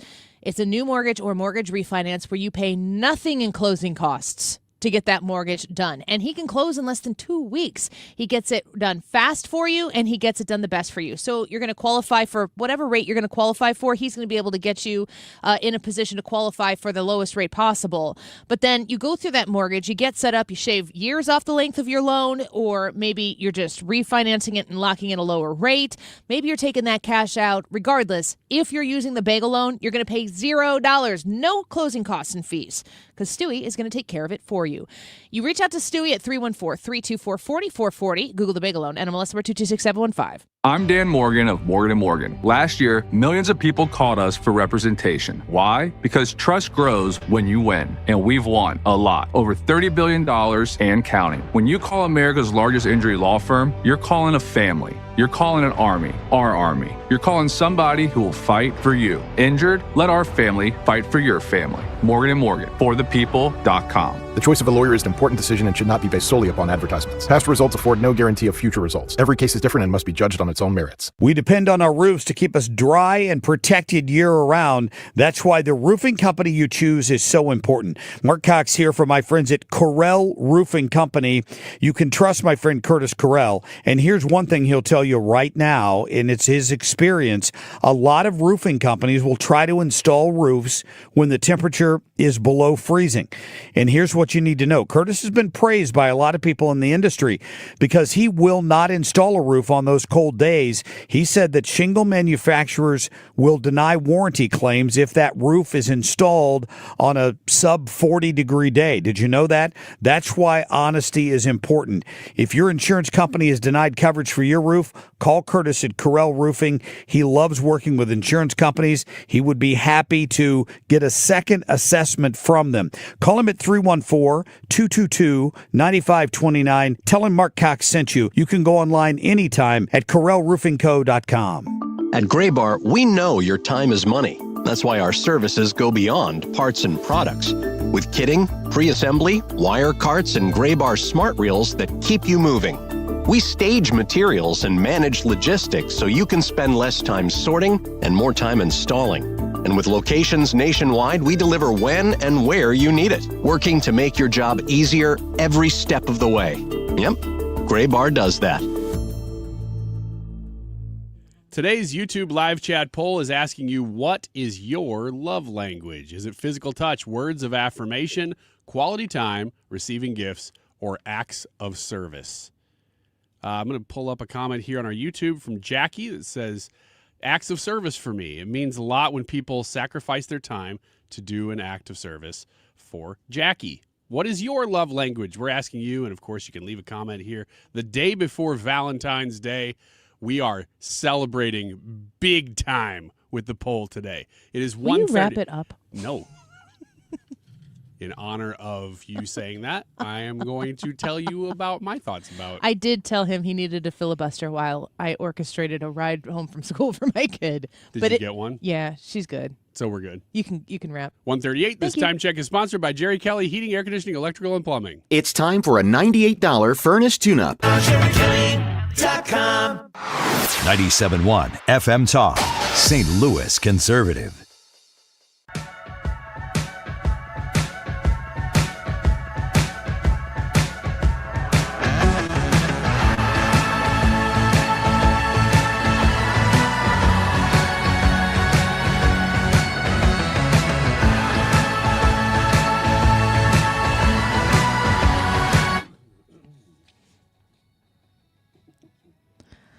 Welcome back to the Annie Fry Show. So Valentine's Day is tomorrow. It is Friday the 13th. I have, I'm looking at my schedule right now. This is what I'm talking about when I don't have time. I feel like my whole day is, I feel like an administrative assistant to this family. My husband and I are doing the same things, tagging each other back and forth on ensuring that everybody is taken care of. But, of course, we have basketball tonight. We have 2 basketball games tomorrow in Springfield. So that's what we'll be doing. you gonna go get ramen like you said yesterday? Well, we're trying to figure out a date night this weekend because it's a long weekend, and we might have the kids stay over at my parents', but we don't know what night yet. And if we do, then yeah, we probably will. Ramen. Ramen? Is that what you'll do? I think so. Can I ask a question?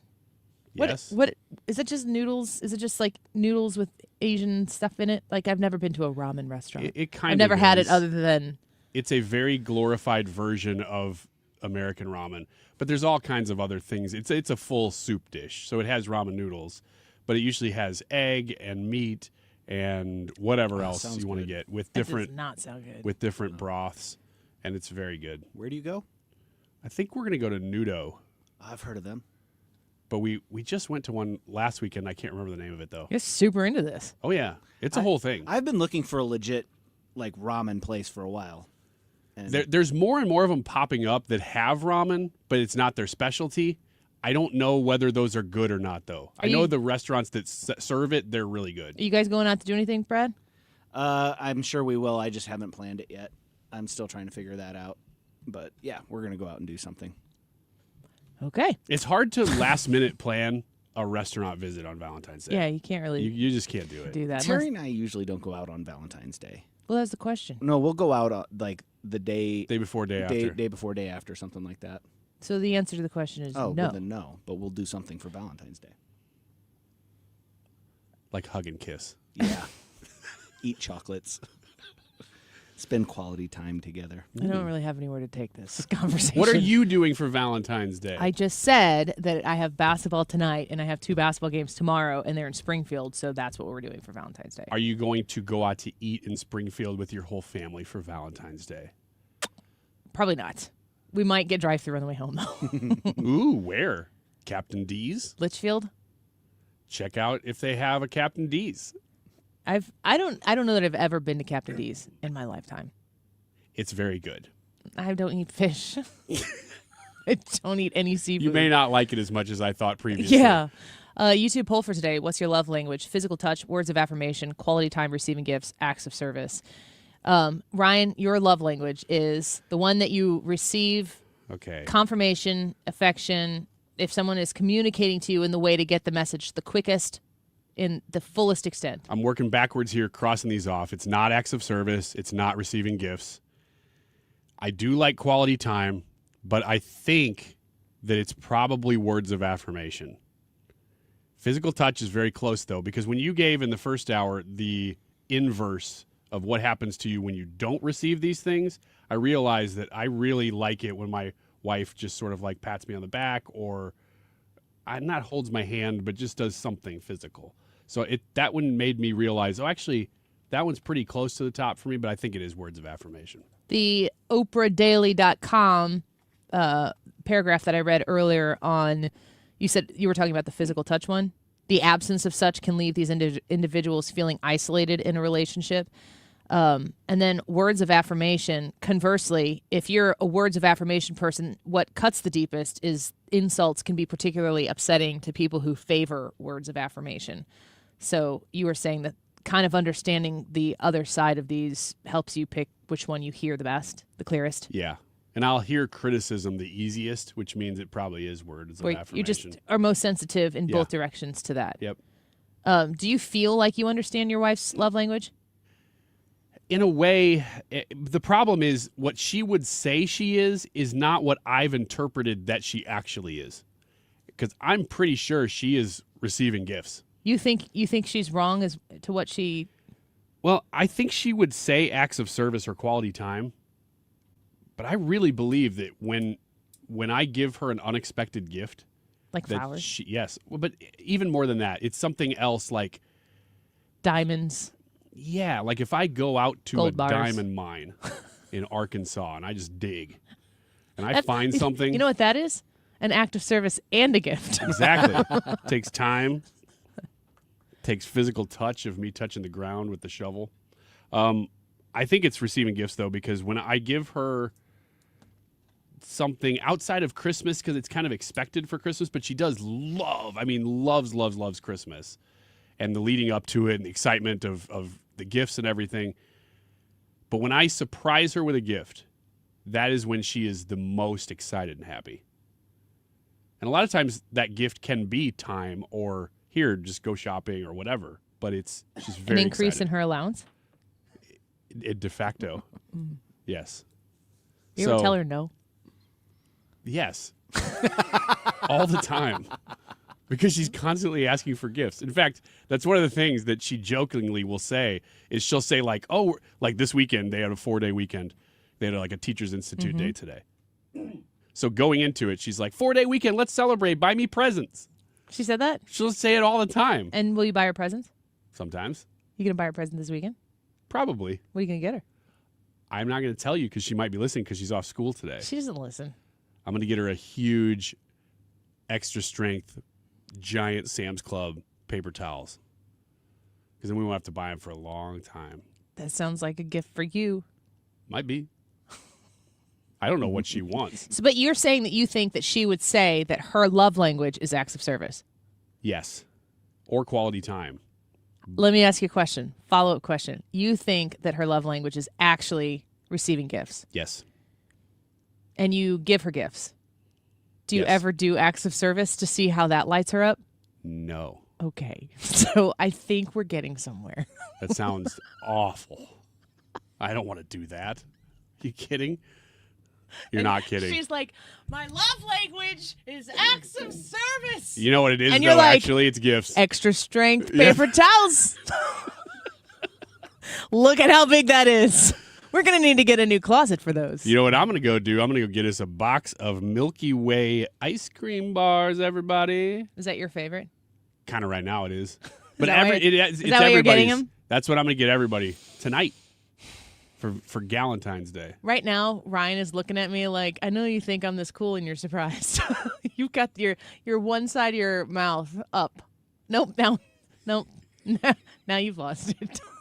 Don't do that look. All right, more when we come back. Don't go away.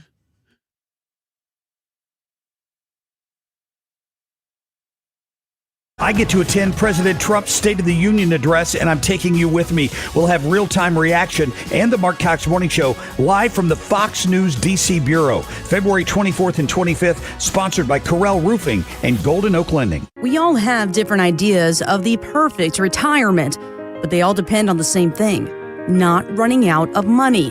And preparing for retirement can sometimes be overwhelming, but it doesn't have to be. Find out how to build your retirement on your terms. What are your wishes, hopes, and dreams? What's retirement look like for you? Because everybody, that picture is different. Join host Steve All for the All Financial Hour, Saturday mornings at 6 or Saturday afternoon at 4, here on 97.1 FM Talk. Triton Exteriors, St. Louis Roofing, Siding, and Gutter Systems. We'll take care of you and your home. We're #1 in the Ladue, Kirkwood, and Webster area. James Hardy certified. Visit Triton.stl.com to be connected with a James Hardy expert and receive a free estimate. Triton-stl.com or call 314-717-1159. That's 314-717-1159. Triton Exteriors, St. Louis #1 James Hardy specialists. Most people spend decades saving for retirement, but few ever learn how to turn those savings into lasting income. And that's where Financial and Tax Architects comes in. They help people across St. Louis work to protect their life savings, minimize taxes, and retire with confidence. Now, they do a Retirement Planning 101 class, and it shows you exactly what others often miss: how to avoid hidden tax traps in your 401k or IRA, and how to make smarter decisions about Social Security. Now, this is a one-night, 2.5-hour, no-cost educational event. Seats fill up fast. And at FTA, they like to say that financial peace of mind in retirement is all about income. Lose the job and keep the paycheck. That's exactly what FTA will help you do. So if you're within 10 years of retirement or already retired, you can't afford to miss it. Call 314-888-5101 or go to fta-ria.com and reserve your seat now. 2 St. Louis icons, 1 legendary tribute. Join the St. Louis Symphony Orchestra and St. Louis City SC at Powell Hall on Sunday, February 15th for Eternal, a tribute to Tina Turner. Presented by Purina. with performances by special guests including conductor Anthony Parthener, Grammy Award-winning artist Brittany Howard of Alabama Shakes, and our city's own Kennedy Holmes. This is your chance to experience the ultimate journey through Tina's immortal catalog. Tickets are limited. Get yours now at slso.org. Annie Fry is St. Louis conservative.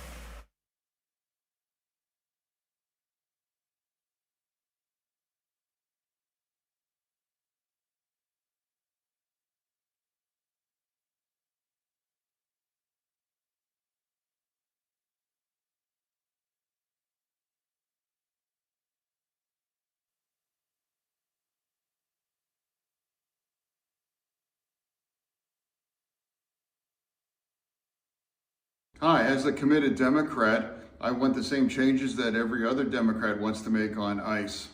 But ICE already has $75 billion in funding from the big, beautiful bill that I did not vote for. So what it will impact is that we'll shut down important parts of DHS, whether that's FEMA, whether that's the Coast Guard, whether that is also about the CISA, the cyber security agency in our nation. All of these are shut down.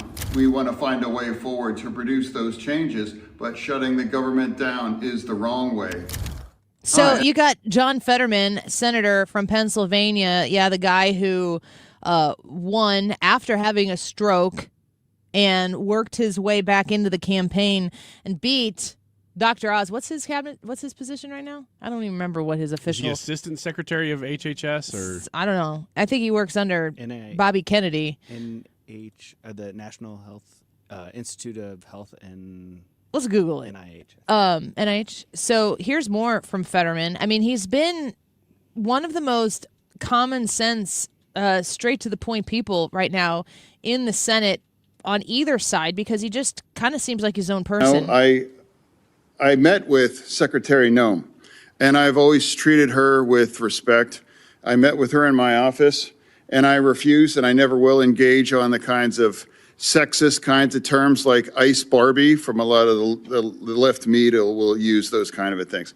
And now I said, hey, I'm a Democrat, then I say, secure our border? Yeah. And deport all of the criminals? Yeah. You know, I think we can sign up on that.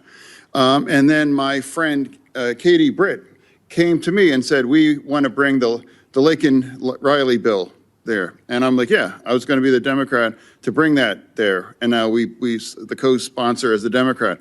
So I believe that we should have those kinds of appropriate things. So Senator Fetterman sitting here in the Senate at some committee hearing, I don't know which one it is, but he's sitting in his Carhartt. And he still speaks with a little bit of a disjointed, I guess, post-stroke type of diction to his voice. But is there anybody thinking more for themselves in the Senate than John Fetterman? Well, he's certainly an independent voice. I wonder how many Democrats he represents, not in Pennsylvania, but in theory in the United States. I would say my estimation is probably the majority of them. I hope that that's correct. It's just interesting that he has the stones to openly be like, yeah, I'll vote for that. Well, why does it take just this one guy to say something as plain as that? To say, look, it's not a bad thing to want a secure border as a Democrat. Mm-hmm. That's a very, very normal thing. And to want to deport criminals. All of the highest profile Democrats in the last 3 decades all said that. Oh, yeah. It's only the last 10 years where they've come out and kind of tried to toe a line in a different direction. Brad, you looked it up. Dr. Oz? Yeah, he is the Medicaid and Medicaid services and Medicare. Centers for the lead at the Centers for Medicare and Medicaid Services, CMS. But Dr. Oz is the one who lost that Senate race to him. And it's just kind of interesting. I mean, I think an extra Republican vote in the Senate would be preferable. But to see what Fetterman is doing there, politically speaking, the nuance that he adds to the Democratic point. I mean, the only Democrat voice that you hear on issues is the one that's pulling the Democrat Party, just sprinting towards the left. And it's like, Annie, they've been sprinting towards the left for some time. I know, but they're still trying to be lefter than they were the day before. And Fetterman, like he says there, I'm still a Democrat, and like a Democrat, I can't remember what the point he made was. I think it was that he wanted some revisions on how ICE And voted against the big beautiful bill. affects their job and voted against the big beautiful bill. He's like, as a Democrat, I XYZ, but, and then he talks about some things that I think that we would think are common sense, but of course they're labeled conservative positions and ideals. Like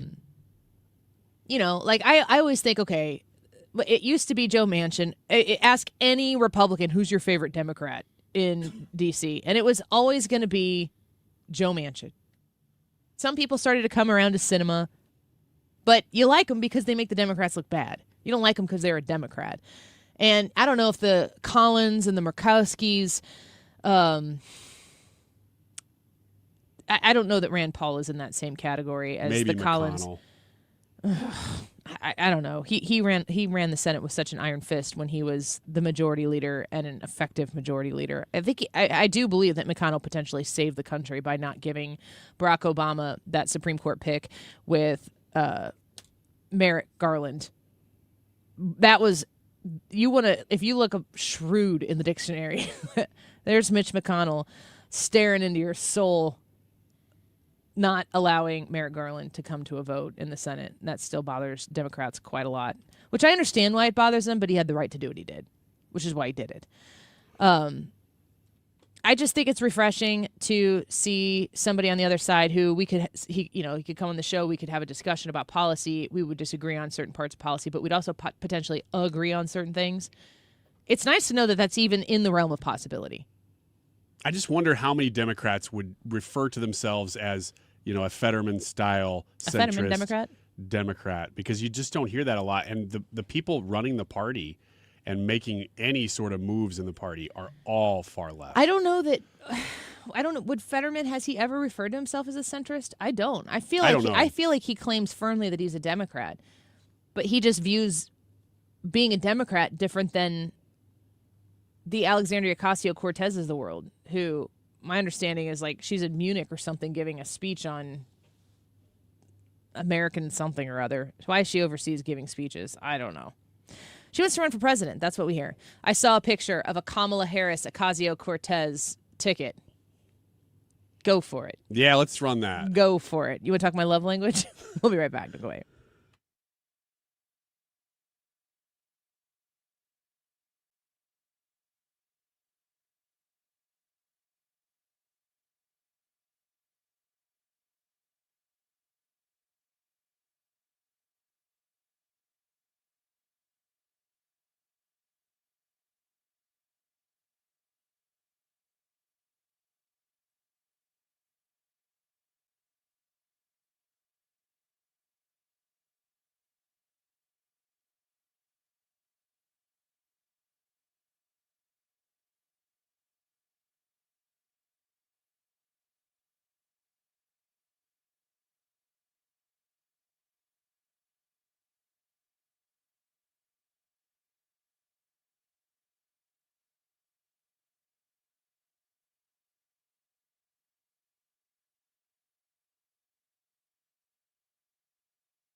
Communications from an Arizona sheriff. I'm Lisa Brady, Fox News, on day 13 of the search for Nancy Guthrie. Pima County Sheriff Chris Nanos tells Fox's Matt Finn his office sent evidence in the Nancy Guthrie case to a lab the office has had a contract with from the start, and it made sense to keep sending evidence to the same lab. We trust the FBI's crime lab. We've used them before. But in this case, we just started with this lab. It's just that simple. And we talked to the FBI about it, and they agreed. They said, yeah, makes sense, Sheriff. Slamming claims he did not want to use the FBI's lab and was reluctant to involve the agency. I've always had a great relationship with the FBI. They're a good team. They're good people. Fox's Christian Goodwin reporting. The sheriff also says they did not find a glove at Nancy Guthrie's home. Former CNN anchor Don Lemon just pleading not guilty for his role in an anti-ICE protest that disrupted a Minnesota church service last month.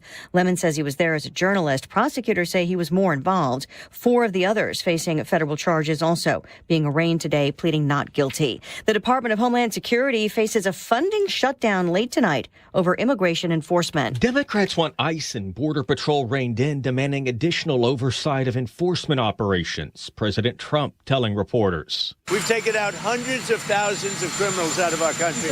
We have to protect our law enforcement. Congress is not expected to renew talks over a DHS funding bill before a midnight deadline to fund the agency, triggering a lapse in funding for the TSA, FEMA, and the Coast Guard.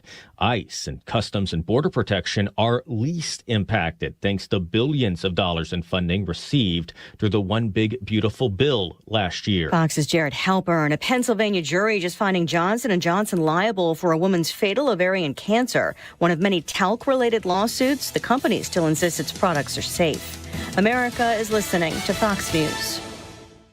Welcome back to Winter Hack Radio, the place for clever hacks to survive the season. Icy driveway? Well, try spreading sand or birdseed to help with traction. Snowy puppy paws? Well, grab a whisk, brush it off, done. Catch COVID-19? Well, just get... Actually, there's no hack for COVID-19. But if you test positive, prescription medications for COVID exist. Ask your doctor if they're right for you. Visit PfizerForAll.com to learn more. Sponsored by Pfizer. It's tax season, and at LifeLock, we know you're tired of numbers. But here's a big one you need to hear. Billions. That's the amount of money in refunds the IRS has flagged for possible identity fraud. Now here's another big number. 100 million. That's how many data points LifeLock monitors every second. If your identity is stolen, we'll fix it guaranteed. One last big number. Save up to 40% your first year with promo code NEWS. Visit LifeLock.com for the threats you can't control. Terms apply.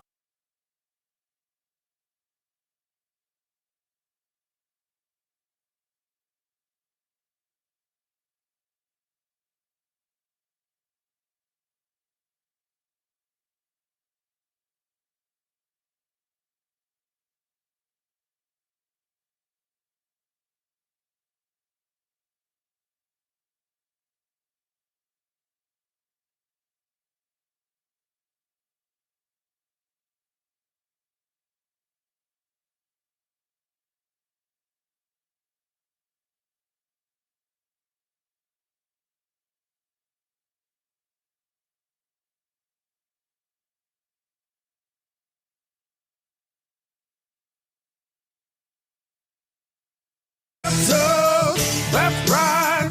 Gotta love this American ride. And you need to take some time to get the full picture. Come on, turn the radio on. It's Saturday and I won't be long. Don't get me wrong. I love the ladies. I mean, they rev my engine, but they don't belong in the newsroom. It is Anchor Man, not Anchor Lady. What do you want from me? I'm not America's sweetheart. Goodness sake, kid, keep your voice down. Your father's listening to the radio. I'm not America's sweetheart. This is the Annie Fry Show. Happy Friday. Welcome back. It is Friday the 13th, and it is Valentine's Day Eve. I definitely had a very, turn my nose up kind of attitude about Valentine's Day when I was younger, even in a relationship, dating Jared and eventually getting married. It's never been a big deal for us. Oftentimes, Valentine's Day falls on Pitchers and Catchers Report Day. So we have famously in our entire relationship celebrated pitchers and catchers report day, and we have like hot dogs and nachos and burgers for dinner or something. Kids love it. Chocolates in little heart boxes. Nope. Just baseball food. Baseball food is really good. Sounds really good right now. Is there a time where baseball food wouldn't sound good to you? I don't know. I just, at this moment, a hot dog covered in nacho cheese. Ew. That's what I love about baseball food. You can just mix and match. One time we were in a really big hurry. We had to make food and get out of the house fast. And something happened, like we were supposed to be somewhere and we found out, it was an hour earlier than we thought it was. And so my husband was making hot dogs and mac and cheese. And so what my husband ended up doing, we needed to make the food all portable. So he took the hot dogs, he had them made, put the hot dogs in the hot dog buns, put the mac and cheese on top of the hot dog. Ooh, that sounds good. And just stuck them in the oven while we got everything done. It was so good. Ooh, I bet that would be good. I mean, it's really close to a chili dog. It's not. It's just cheese. I mean, it's just cheese. What kind of macaroni, though? Was it like shells? Was it traditional macaroni? Was it Ninja Turtles? I remember them being macaroni noodles. Okay. Little half moons. And he usually makes his own macaroni. Man, that sounds good right now, too. I think I'm just hungry. You got to get like a good solid bun that can handle the wiener. You can't get the cheapos. And then then they'll fall apart. The mac and cheese on top, but you got to get the mac and cheese has to be saucy enough so it bakes up. It was delicious, and we were like, "That's really good. We should never make that again because it's probably terrible So you just for you." eat it all the time. Well, I don't know. I couldn't eat that right now if I wanted to. Then my body would instantly reject that. Tell you what, that sounds to me like an award-winning meal. Didn't you should just say, you know why? Here's what we'll do. I'll say the poll. Go ahead. You jumped the gun. Go ahead. Say the poll. They're going to take it back. Number 6.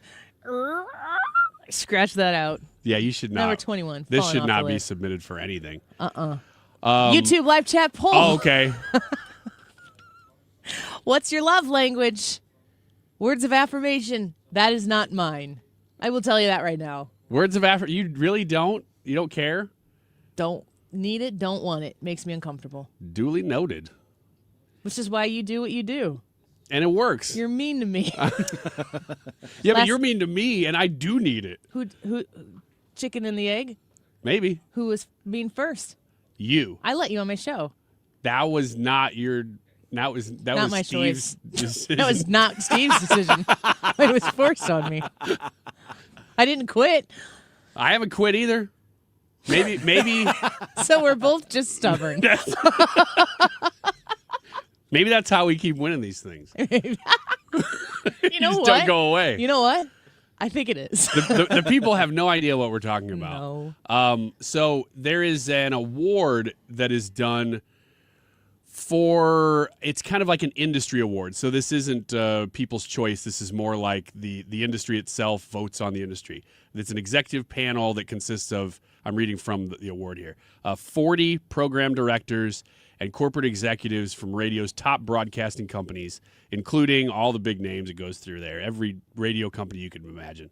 The voting group is very large because they want feedback from all areas of the country and make sure that the results don't favor any one company or station or personal relationships or anything like that.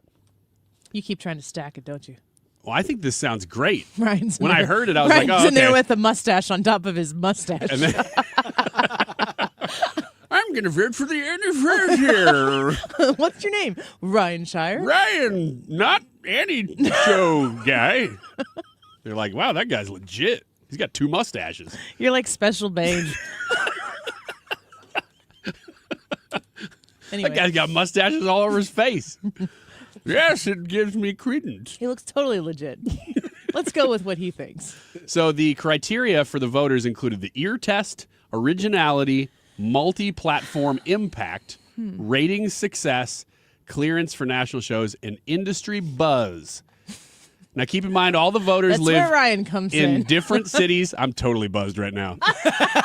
Work for different companies, have different tastes, value certain factors higher than others. So it's a multi-pronged panel of all industry professionals across the country. And I want to kind of catch you up on where this award this is the Barrett Media Award. Here is what the Annie Fry Show won last year. and the piece that I made. This is Ryan's. Celebrate. It's an honor to be in the top 5 shows nationwide. It's an honor we hope to achieve someday. You're listening to The Annie Fry Show, voted number 6 in the nation. Right? Thank you. And so I feel almost accomplished. Almost accomplished, which you should. That was last year. And I felt as somebody who was a part of an award-winning show that I should go above and beyond. So I made another one last year. You're listening to the number 1 midday show in America after numbers 1 through 5. So once you get through numbers 1, 2, 3, 4, and 5, this is the best one. I can count on The you. Annie Fry Show. Yeah, that was for you. You know what else was for you? This other one I made last year also. One thing about Annie Fry, she won't settle for second best. She will, though, settle for 6th best. You're such a jerk. Congratulations on this midday, mid-market honor. Congratulations on being mid. Yeah, thanks. So that was what we achieved last year as a show. And we were all very proud of that, as you can tell. And we took note. We took note. We adjusted some things. We just did a lot of things. And I'm proud to play this piece announcing what has happened now with the same award this year. This will be the first time anybody is hearing this. Here you go.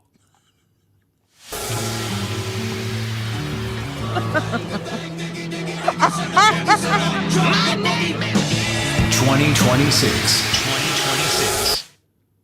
Same thing. We won the same exact award. We didn't get worse. Yay! Yeah, let's go. That almost keeps you employed in radio. It almost does. Yeah. Yeah, we're pretty proud of that.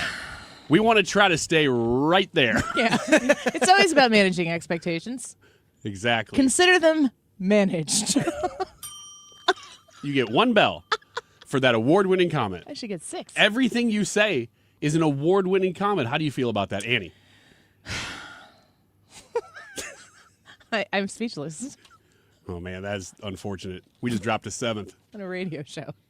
Going down fast. It is cool. Barrett Media, mid-market news talk radio, midday shows of 2025 in the nation, peer-reviewed.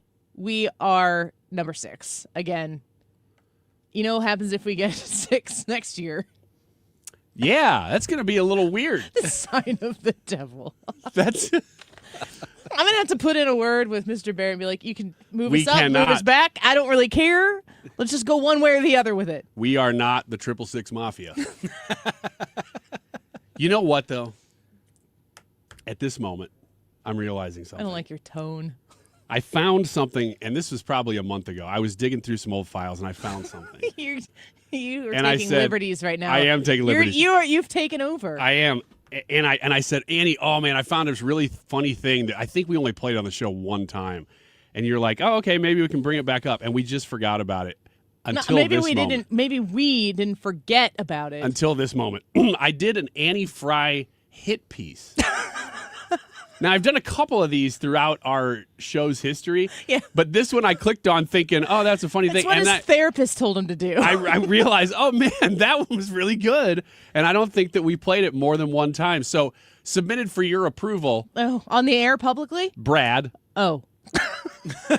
This is the I don't hit know if piece. I remember this. Yeah, and maybe this stuff wins awards. You're Maybe it supposed knocks to run us these down. by Brad before you air them. I'm supposed to. But here you go for the maybe only second time ever, the Annie Fry Show hit piece that I created against her as a campaign ad. Okay. Annie Fry of The Annie Fry Show, weekdays from noon to 3, loves celebrating the accomplishments of the people on her radio show. But is she celebrating them equally? Hannah Gibbs recently graduated from college. Very surprised. Thank you. But both Brad and Ryan graduated from college years ago to the sound of crickets. Ryan recently sold his van online. But what did Annie say about it? Almost nothing. Yeah. Annie Fry, giving, but not equal giving. Embarrassing. She's an embarrassing joke person. You had to get that off your chest? It made me crack up when I I don't heard even think I need to lobby Jason Barrett for 7. I think we're on our way. Oh, no. That's a winner right there. From Hannah Gibbs? That was from back when Hannah was on the show. Maybe they could give us 5 and Ryan 7. That'd be fine. It'll end up being 6. Yeah, pretty much. All right. Well, thank you all for helping us achieve that goal of being recognized in the top 10. Very exciting. It's also cool because it is a peer-reviewed kind of a scenario where you could do a lot of these things, and I love those too, the like public vote, like go to this place and best of or most fave or whatever it might be. Those are cool, but this is just a little bit different, and to be in the top 10, be number 6 back-to-back years of news talk shows, midday talk shows, mid-market across the country. I think it said that there were 77 shows submitted. That's what this says right here, 77. Yeah, and there are a lot of other accolades as well across our cluster here of the news talk stations here, people who are acknowledged as well. So congratulations to everybody who was featured here, and thank you to Barrett Media for thinking of our little show. Please do not listen to today's podcast. Ryan, please do not make today's podcast. I won't. This will be the only time you ever hear this. Ever. All right. The best number 6 show around. Thank you, Ender. We'll be back in a minute.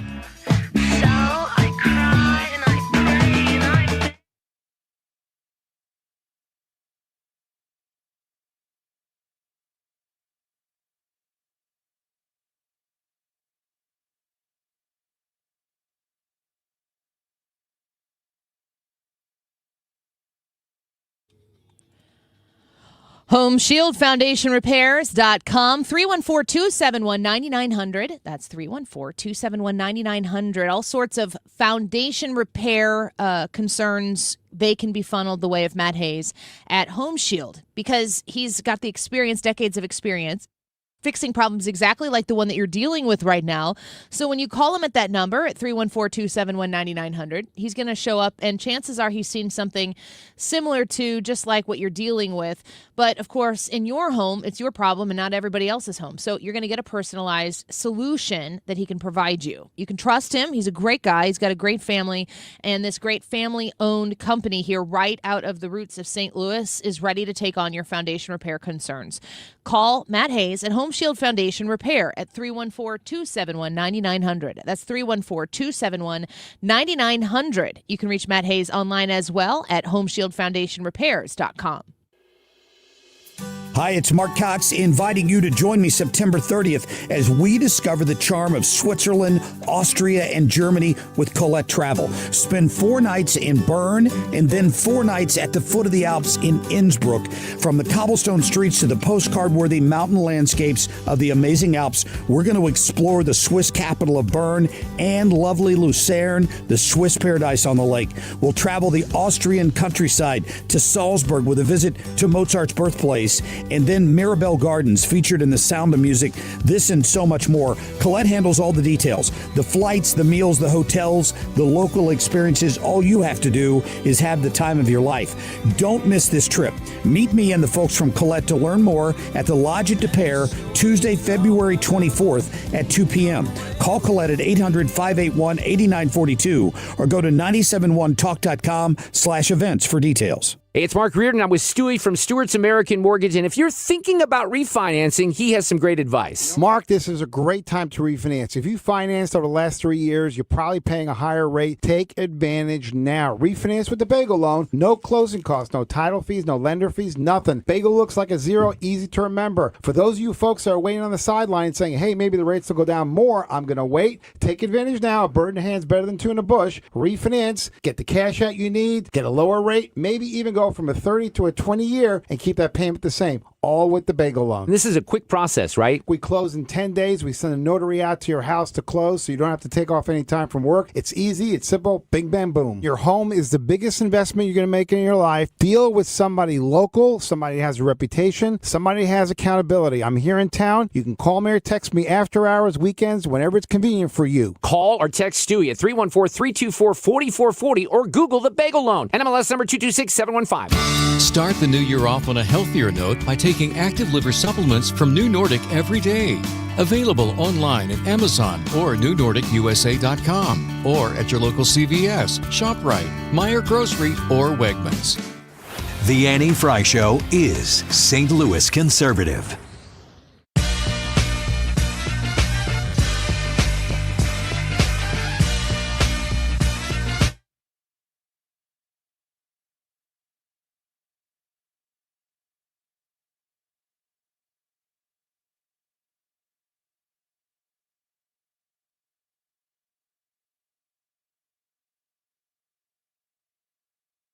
Welcome back to the Annie Fry Show. We're talking about love languages today. Tomorrow is Valentine's Day. And so we've been talking about that a little bit. Also, today is Friday the 13th. Do you guys ever, can you do spooky movies? Do you like spooky movies? Man, more and more as I get older, I like them. What is it that you like about them? They make me finally feel something. Oh. Because I'm so dead. No, I don't know.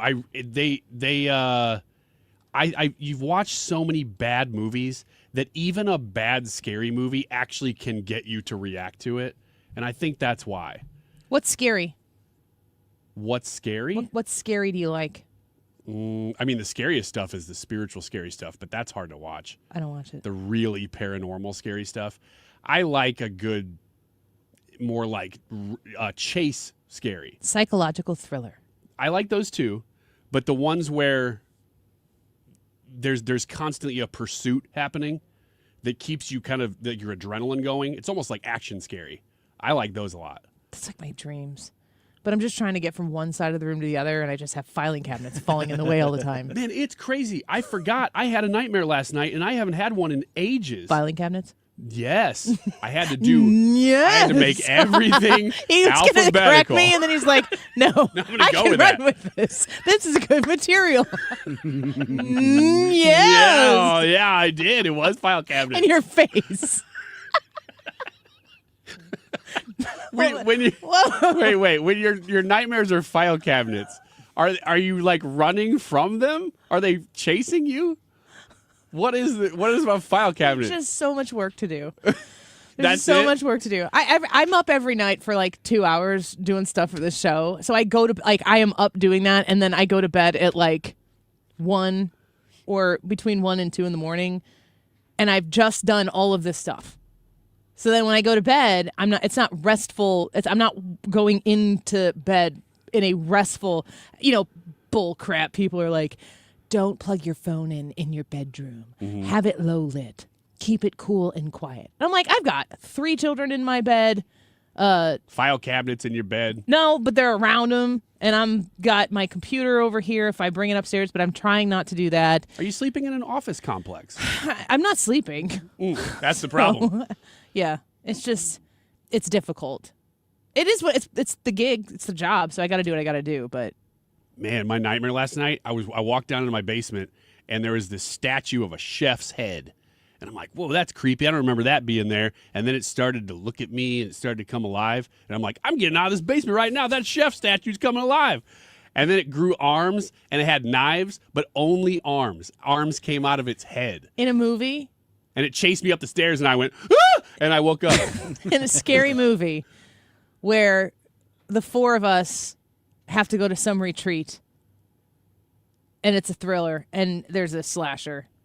What order do we die for the sake of the movie? Ethan dies first. No, not for the sake of Ryan. I don't really know the rest of the order. I just know that Ethan dies first. What do you think? I'm asking you. Ethan!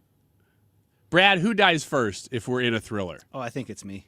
Yeah? Yeah. Why?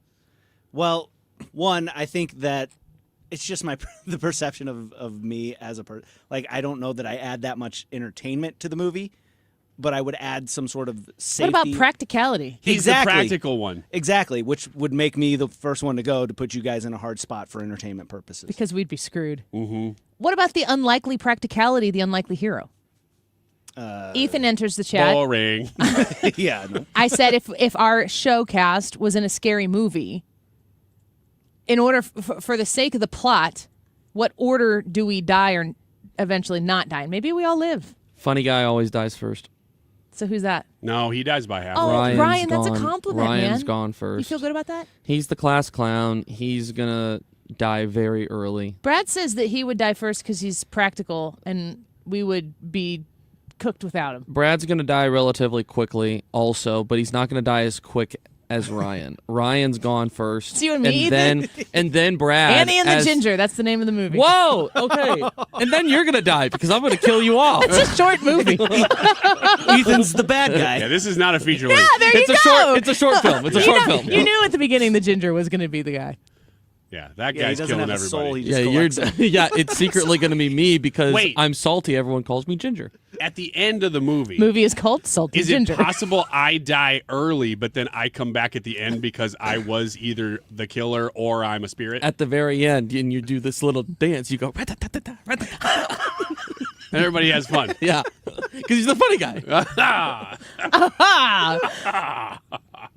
All right. Order of death or living. Who makes it? Who dies? I hate to say it. Ethan's right. I'm definitely dying first. You are white. Yeah. I don't know because like I made jokes and I'd make something that's a little over the top to make the audience go, that's He's funny. gotta go. That's funny, but that's a little too much. No one wants him here anymore. And then Kill him off. You're saying it's a Kill him natural off. solution? Yeah, it's a natural solution to go like that guy. Okay, that guy was funny for the first like 10 minutes, but We're good. It's getting his old shtick is really getting old. quickly. Let's kill that guy off. How do you think the listeners of the show feel every day? I don't know. We just won number 6. We're Kill doing him great. off. We know how 5 of them feel. Yeah. Yeah, there's a couple of PDs out there who are like, love it. I don't know if one of them's ours. The rest of them, definitely not ours. The rest of them are like, Seems that guy could die. Oh, of all the shows, 6. Yeah. I'm not going to do top 5. No, I don't want him to get a big head. They're knocking on the door. Got to give him something to achieve. I die first. Brad dies second. Ethan's the bad guy. I would say, it's down to Ethan and Annie. And It's don't hard know. me being the only girl. Yeah, it kind of gives you favoritism, which I think, don't love. I think that you Doesn't have to would be be your the one favorite. that survives, probably. And I'm more in the today's loss day and age of movies. of the number the 6 woman radio would show certainly crew in the nation. She survives, but then you're right. We all show up at the end and we dance. Not with me, with each other. Yeah. So weird. Jazz hands. Wait, all of them came back at the end? The ending makes no sense, by the way. Yeah. Let's make sure of that. Okay. Let's Here's make what it I need you to Confuse do. the people so that we can come back with a second. You're the writer. I need you to write me a 2-paragraph synopsis of this movie, Okay. and we will put it into AI Ooh. with our pictures, Okay. and we'll have a little film. But we should tell AI we don't know how this movie ends. Create 4 endings. Well, we do know though. We will after we watch AI. Ethan's the killer. With and AI. We're the dancers. And we do one of those like Bollywood style dances. That's what you're doing right now is offensive to their culture. And mine. My culture is offended. Right. Culture is offended. No, that's the end of the movie. And it makes no sense. And people go, man, that movie sucked, but you got to see the end. That's pretty much our show. Number 6, baby. Terrible movie, but that one scene made it all worth it. All right, next question, next segment. If you have questions, I have so many questions right now. I don't know how many of them I can ask here on the public airwaves. 314-241-9797, especially if you have Valentine's Day centered questions you'd like to ask any of us, or we can help you maybe work through something. Text it and be brief because Ryan can't read a whole lot of words. What's the I character get limit bored. on those things? You know? It's about 10. 10 characters. Or it's going to cut it all up and make it hard. 314-241-9797. Ask us your questions back in a minute.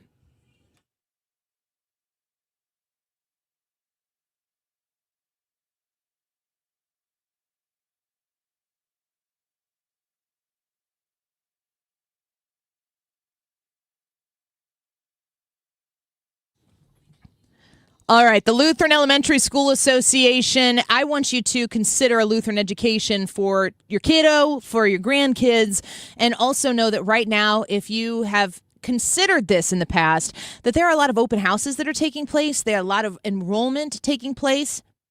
A lot of people don't understand that enrollment for school usually is happening about this time. So I've enrolled my kids for the next year at their Lutheran schools. And when you are thinking about what you might want to do next, it's a great time to go have those conversations.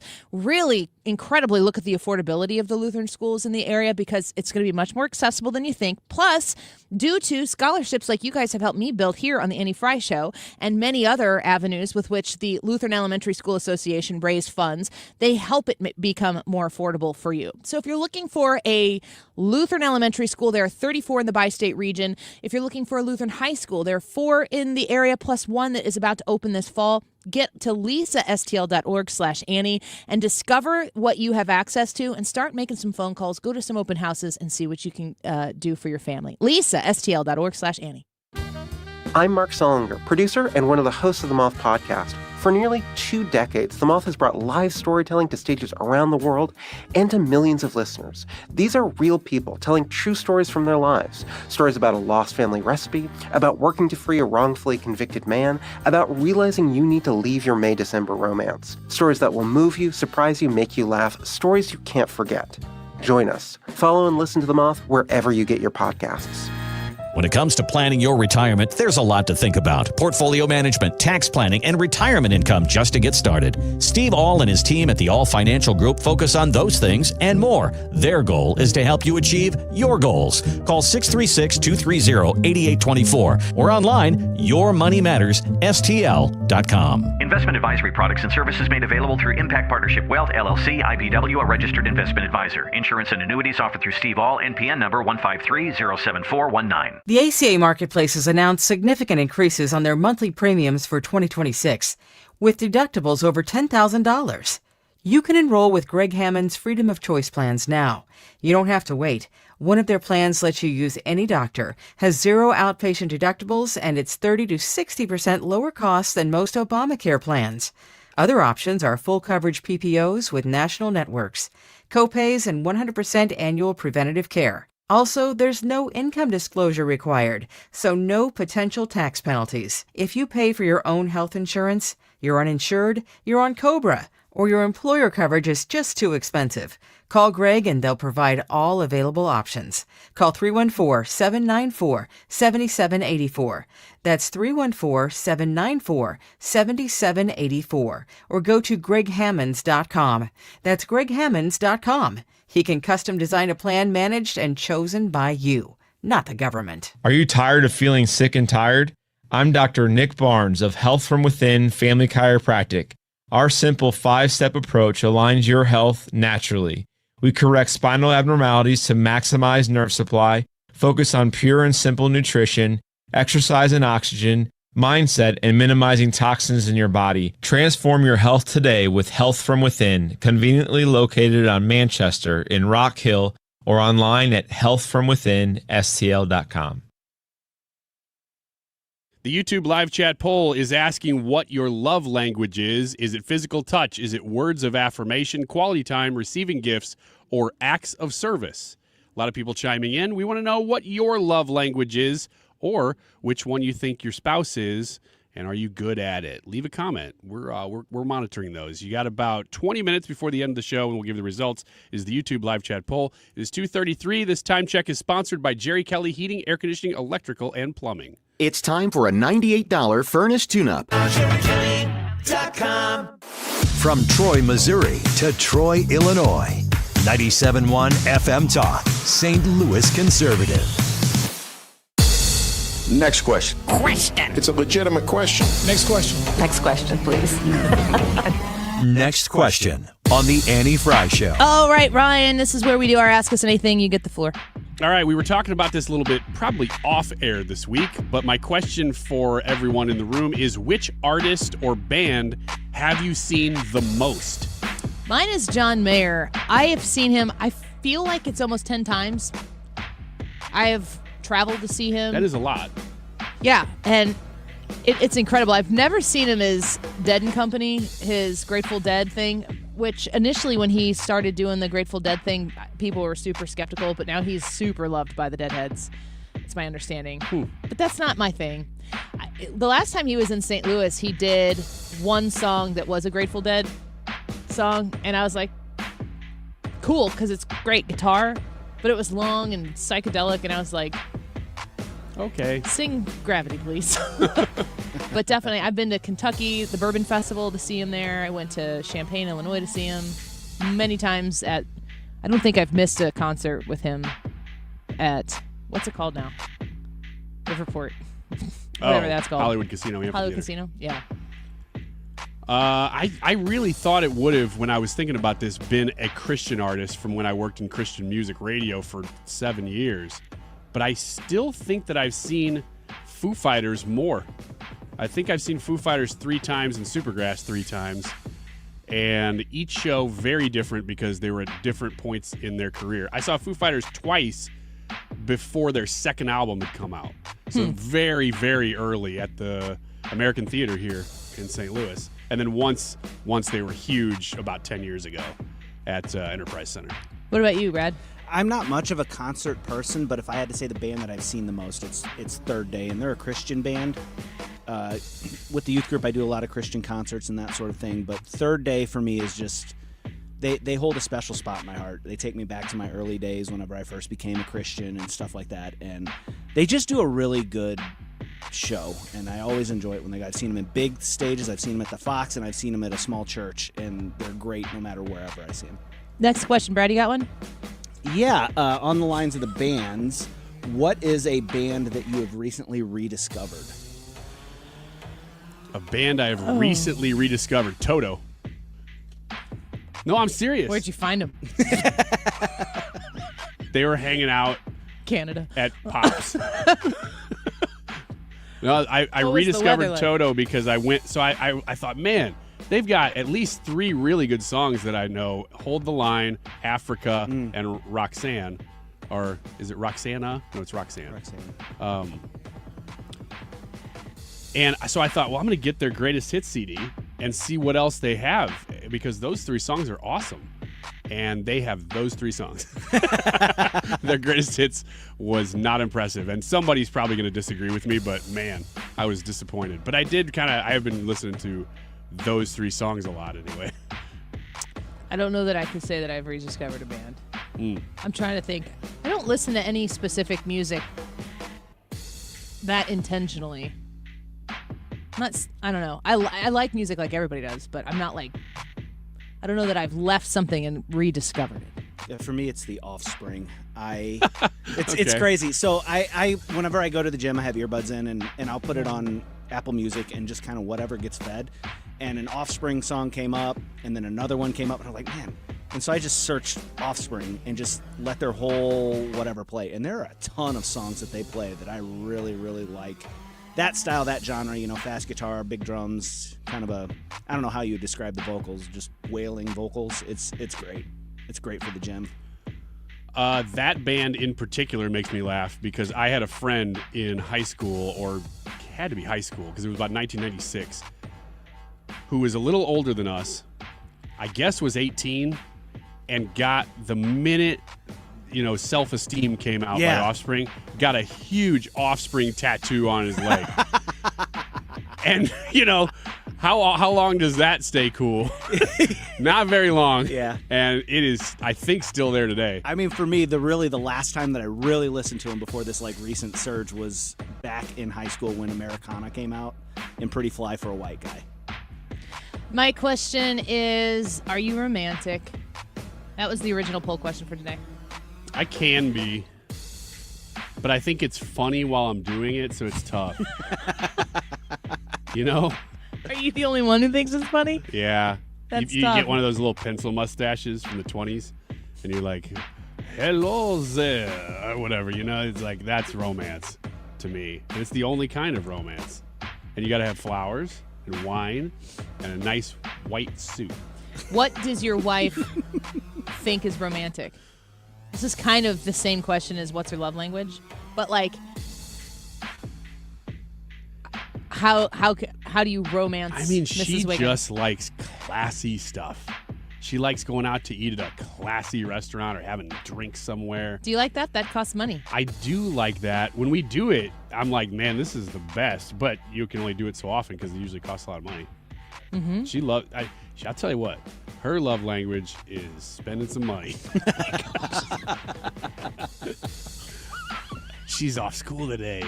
Hope she's not listening. Brad, are you romantic? No, not in the least bit. It's a combination of, if I figure out what I think would be romantic, it's incredibly cheesy and I can't take myself seriously. And then the other side of it is I just don't even speak that language. It's so awkward for me to try to do anything romantic.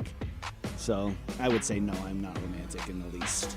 I'm not prone to being romantic, but I really.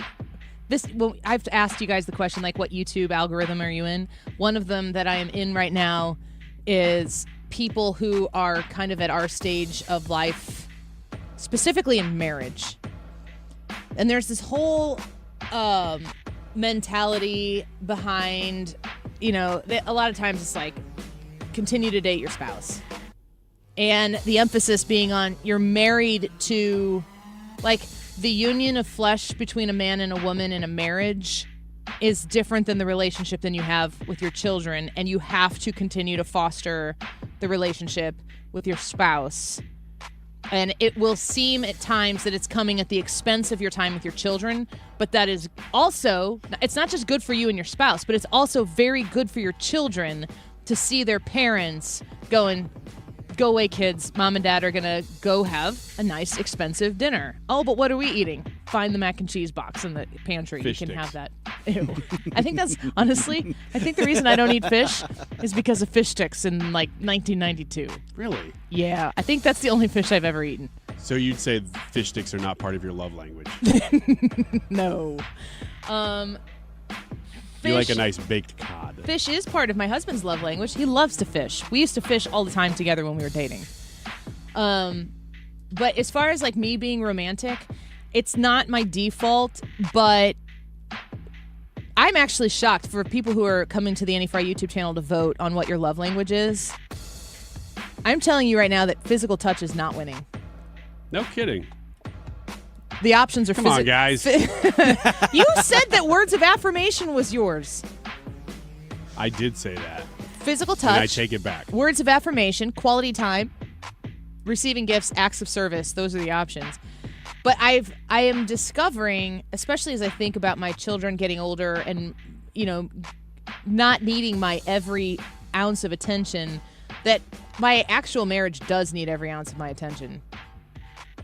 And it's super easy to neglect it because it's always there when you come back. You neglect the kids, big problems.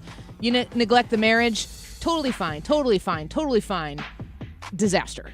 And it kind of happens that way for a lot of people. So understanding the reconnection with a relationship and prioritizing that, I'm trying to actively be more romantic in certain types of ways, actively towards my husband to make sure that he sees me seeing him. Do you think Pepe Le Pew is romantic? If her love language, this is really loud. It's kind of loud.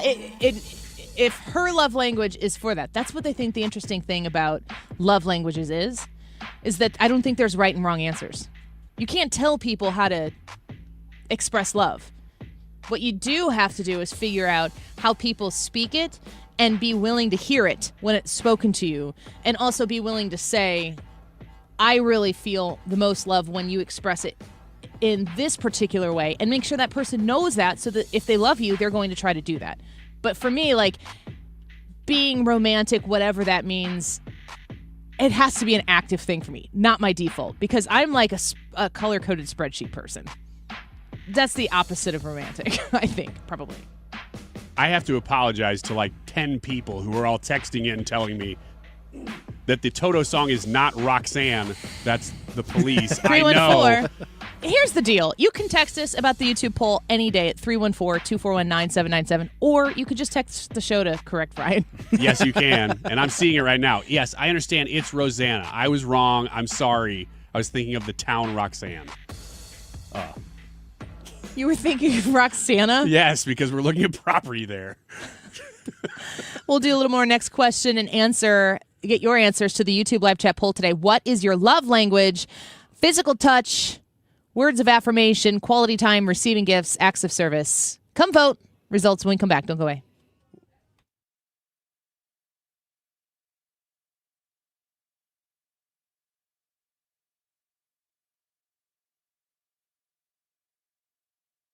On FM Talk with you.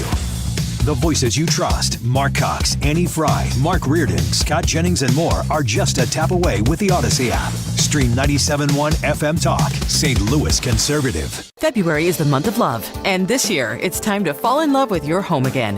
Imagine warmer rooms, quieter mornings, and cozier spaces you actually enjoy spending time in. At Renewal by Andersen, we don't believe all windows are created equal. Our exclusive Fibrex material is stronger than vinyl, resists warping and extreme temperatures, and delivers superior insulation, helping your home stay comfortable, quiet, and energy efficient all winter long. That means fewer drafts, less outside noise, and a home that simply feels better. And because Renewal by Andersen handles everything, from custom design to professional installation, you get a seamless experience and results you'll love for years to come. Right now, for a limited time, buy one window or door and get one window or door 40% off. Plus, enjoy 18 months with no money down, no interest, and no payments. This February, give your home the upgrade it deserves. Call 877-WINDOWS or visit renewalbyandersen.com today. Renewal by Andersen. Superior products, exceptional service. If you're the victim of a car accident or suffered a work injury in St. Louis, you want attorneys who live here and work here to handle your case. You want someone who knows St. Louis and is about St. Louis. You want Kaufman Townsley. Call 314-777-7777. Hey, it's Mark Reardon. If you're nearing retirement or already retired, call my friends Thomas Helbig and Bob Kershaw with the Retirement Advisory Group. They'll show you how linking to the market is much safer than owning the market for your retirement savings. They're the official financial advisors of my show. Go to retirementkey.com. If you're struggling with weight and frustrated with dieting each and every year, Mark Patrick Hypnosis can help. Join the over 500,000 people who have attended Mark Patrick Hypnosis with great weight loss results. Mark Patrick Hypnosis will be in St. Louis on Saturday, March 7th. Totally changed my life. It's amazing. I don't have any cravings. You want to quit, but have found it impossible? This is the thing for you. I have absolutely no craving. It's the darndest thing I have ever seen in my life. It's not for entertainment. It's for results. Do it. It works. Period. You've tried everything else. You need to come and try this. After this hypnosis, I want to eat good food. Since August, I can honestly say I have not had one potato chip. It was life-changing for me. And I don't think about dessert. Only $59.99. Lose all the weight you want. 100% guaranteed. Saturday, March 7th at the Residence Inn by Marriott St. Louis Westport in St. Louis. Weight loss hypnosis, 11 a.m. Registration, 10:30 a.m. Attend this program and find out how the power of hypnosis can help you achieve your weight loss goals. There's limited seating, so get there early. Learn more at markpatrickseminars.com. According to MasterCard, nearly half of small businesses have been a victim of a cyber attack. As cybercrime escalates, ThrottleNet is calling on businesses to strengthen their security posture by taking a free online IT security audit right from your desk. This 3-minute online assessment provides an immediate score to see security gaps and vulnerabilities in your network. For 26 years, ThrottleNet has supported your business IT everything right here in St. Louis. In fact, no client of ThrottleNet has ever paid a ransom. So visit throttlenet.com/971 to take the free assessment today. You're listening to The Annie Fry Show. 97.1 FM Talk, St. Louis Conservative.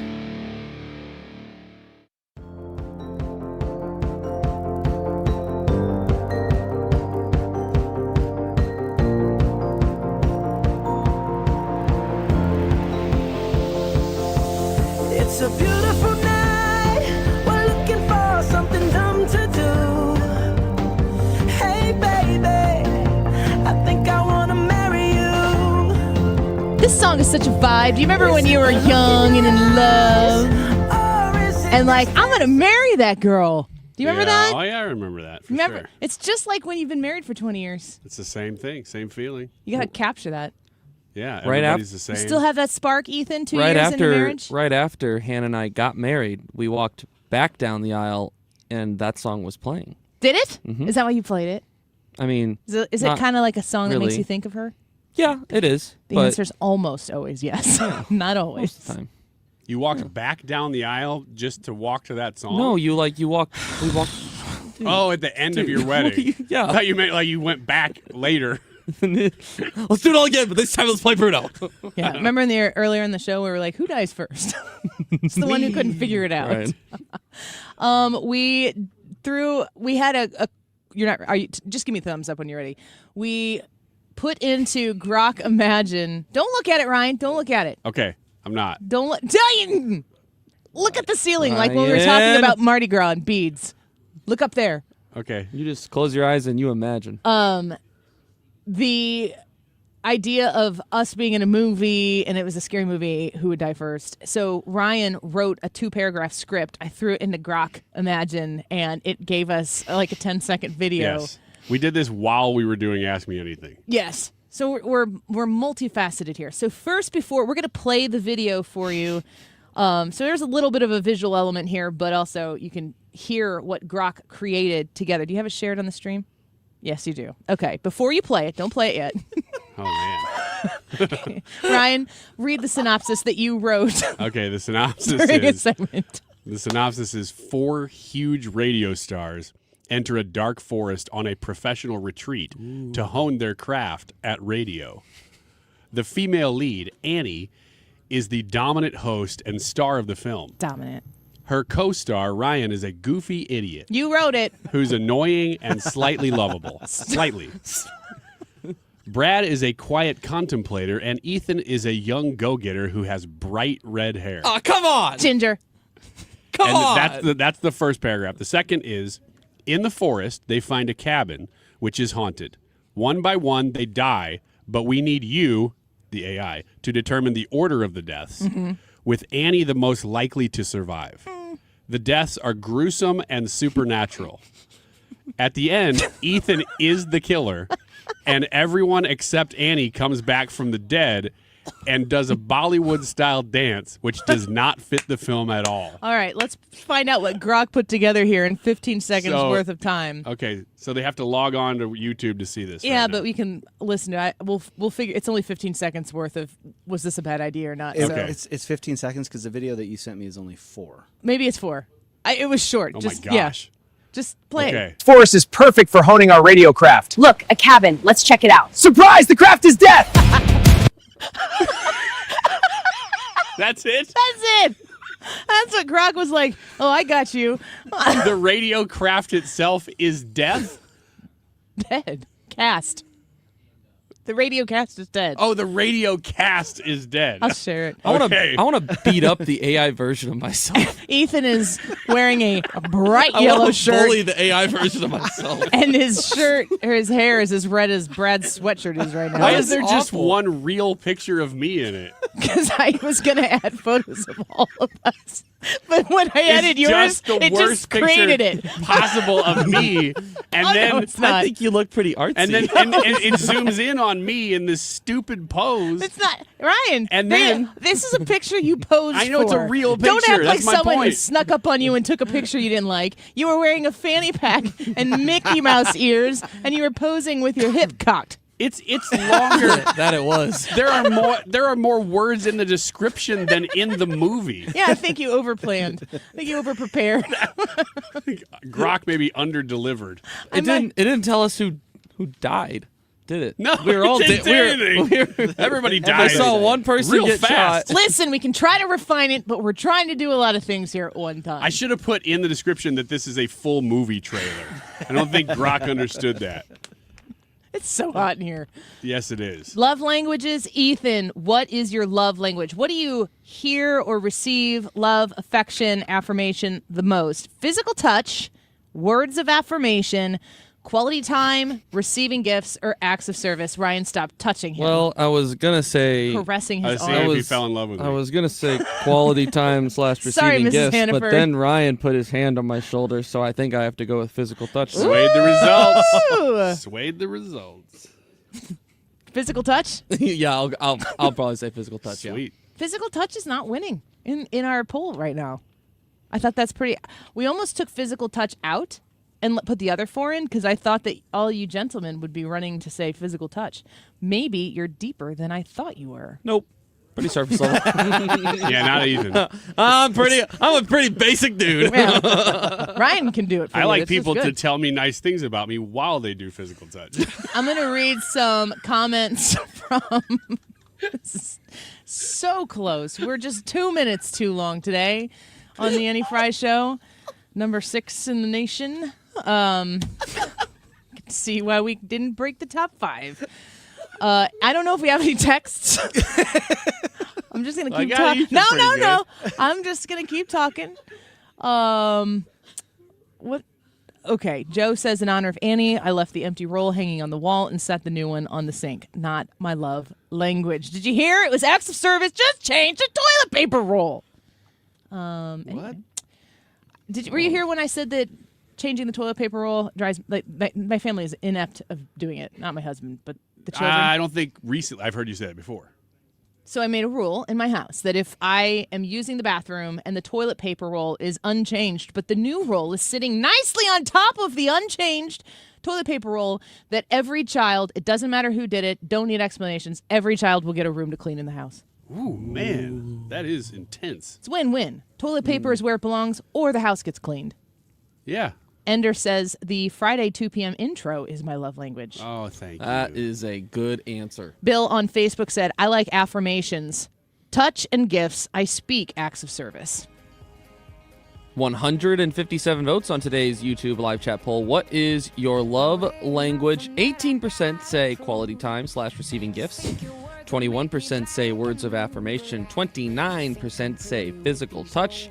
And today's winner, 31% saying acts of service. Well, wow. I think a lot of women voted today. Keith said, you guys are by far my favorite sixth place radio program. Oh, thank you, Keith. We appreciate you. You are by far our favorite Keith on YouTube that we know of. Yes. Safely to say. Keep it right here. Also recognized in the Barrett Media Top 20 Mark Reardon Show. Coming up on 97.1 FM Talk next. Time now for today's Spotlight on Money, sponsored by Wesley Financial. We will spend lots of money this Valentine's Day. The average spend is supposed to be around $200 this year. It was only about $189 last year, so that's pretty significant. Bob Phibbs is the CEO of the Retail Doctor. The National Retail Federation predicts we'll spend $29 billion on candy, flour, gifts, and dinner with that special someone. The chance to get together is still prized. I'm Rob Hart. Wesley Financial Group is not a law firm, and Chuck McDowell, definitely not an attorney. This is Chuck. Do you feel stupid for buying a timeshare? Don't. It's not your fault. You were most likely told you could rent it, and it was a great financial investment. And the deal was available today only. If this happened to you, contact your resort or Wesley Financial Group for help today. Call Wesley now for your free exit information kit. 800-939-1441. 800-939-1441. Stop everything you're doing right now and ask yourself, are you currently receiving steady paychecks? What about when you're retired? Will you receive a monthly check to cover your expenses and also have some fun? Marvin Mitchell and the team at Compass Retirement Solutions calls this mailbox money. It's a monthly check you'll receive throughout retirement. They don't want you to worry about if the money will show up or how much money you'll receive. The only thing they want you to think about is how to spend it when it arrives. Find out how to get enough money in your mailbox every month when you're retired. Call Marvin Mitchell and the Compass Retirement Solutions team at 314-373-1598 to start working on a plan that can help you create the monthly income you'll need in retirement. Call 314-373-1598 right now and schedule a visit with Compass Retirement Solutions. 314-373-1598. Firm offers insurance services, investments, and services offered through Compass Retirement Group, a registered investment advisory in Missouri and Illinois. We've been here 30 years, 30 Christmases in this house, and we have the traditions that most families have. That's Terry talking about her experience with Rhino Shield ceramic coating. We did Rhino Shield 14 years ago, and the house still looks the same as the first day.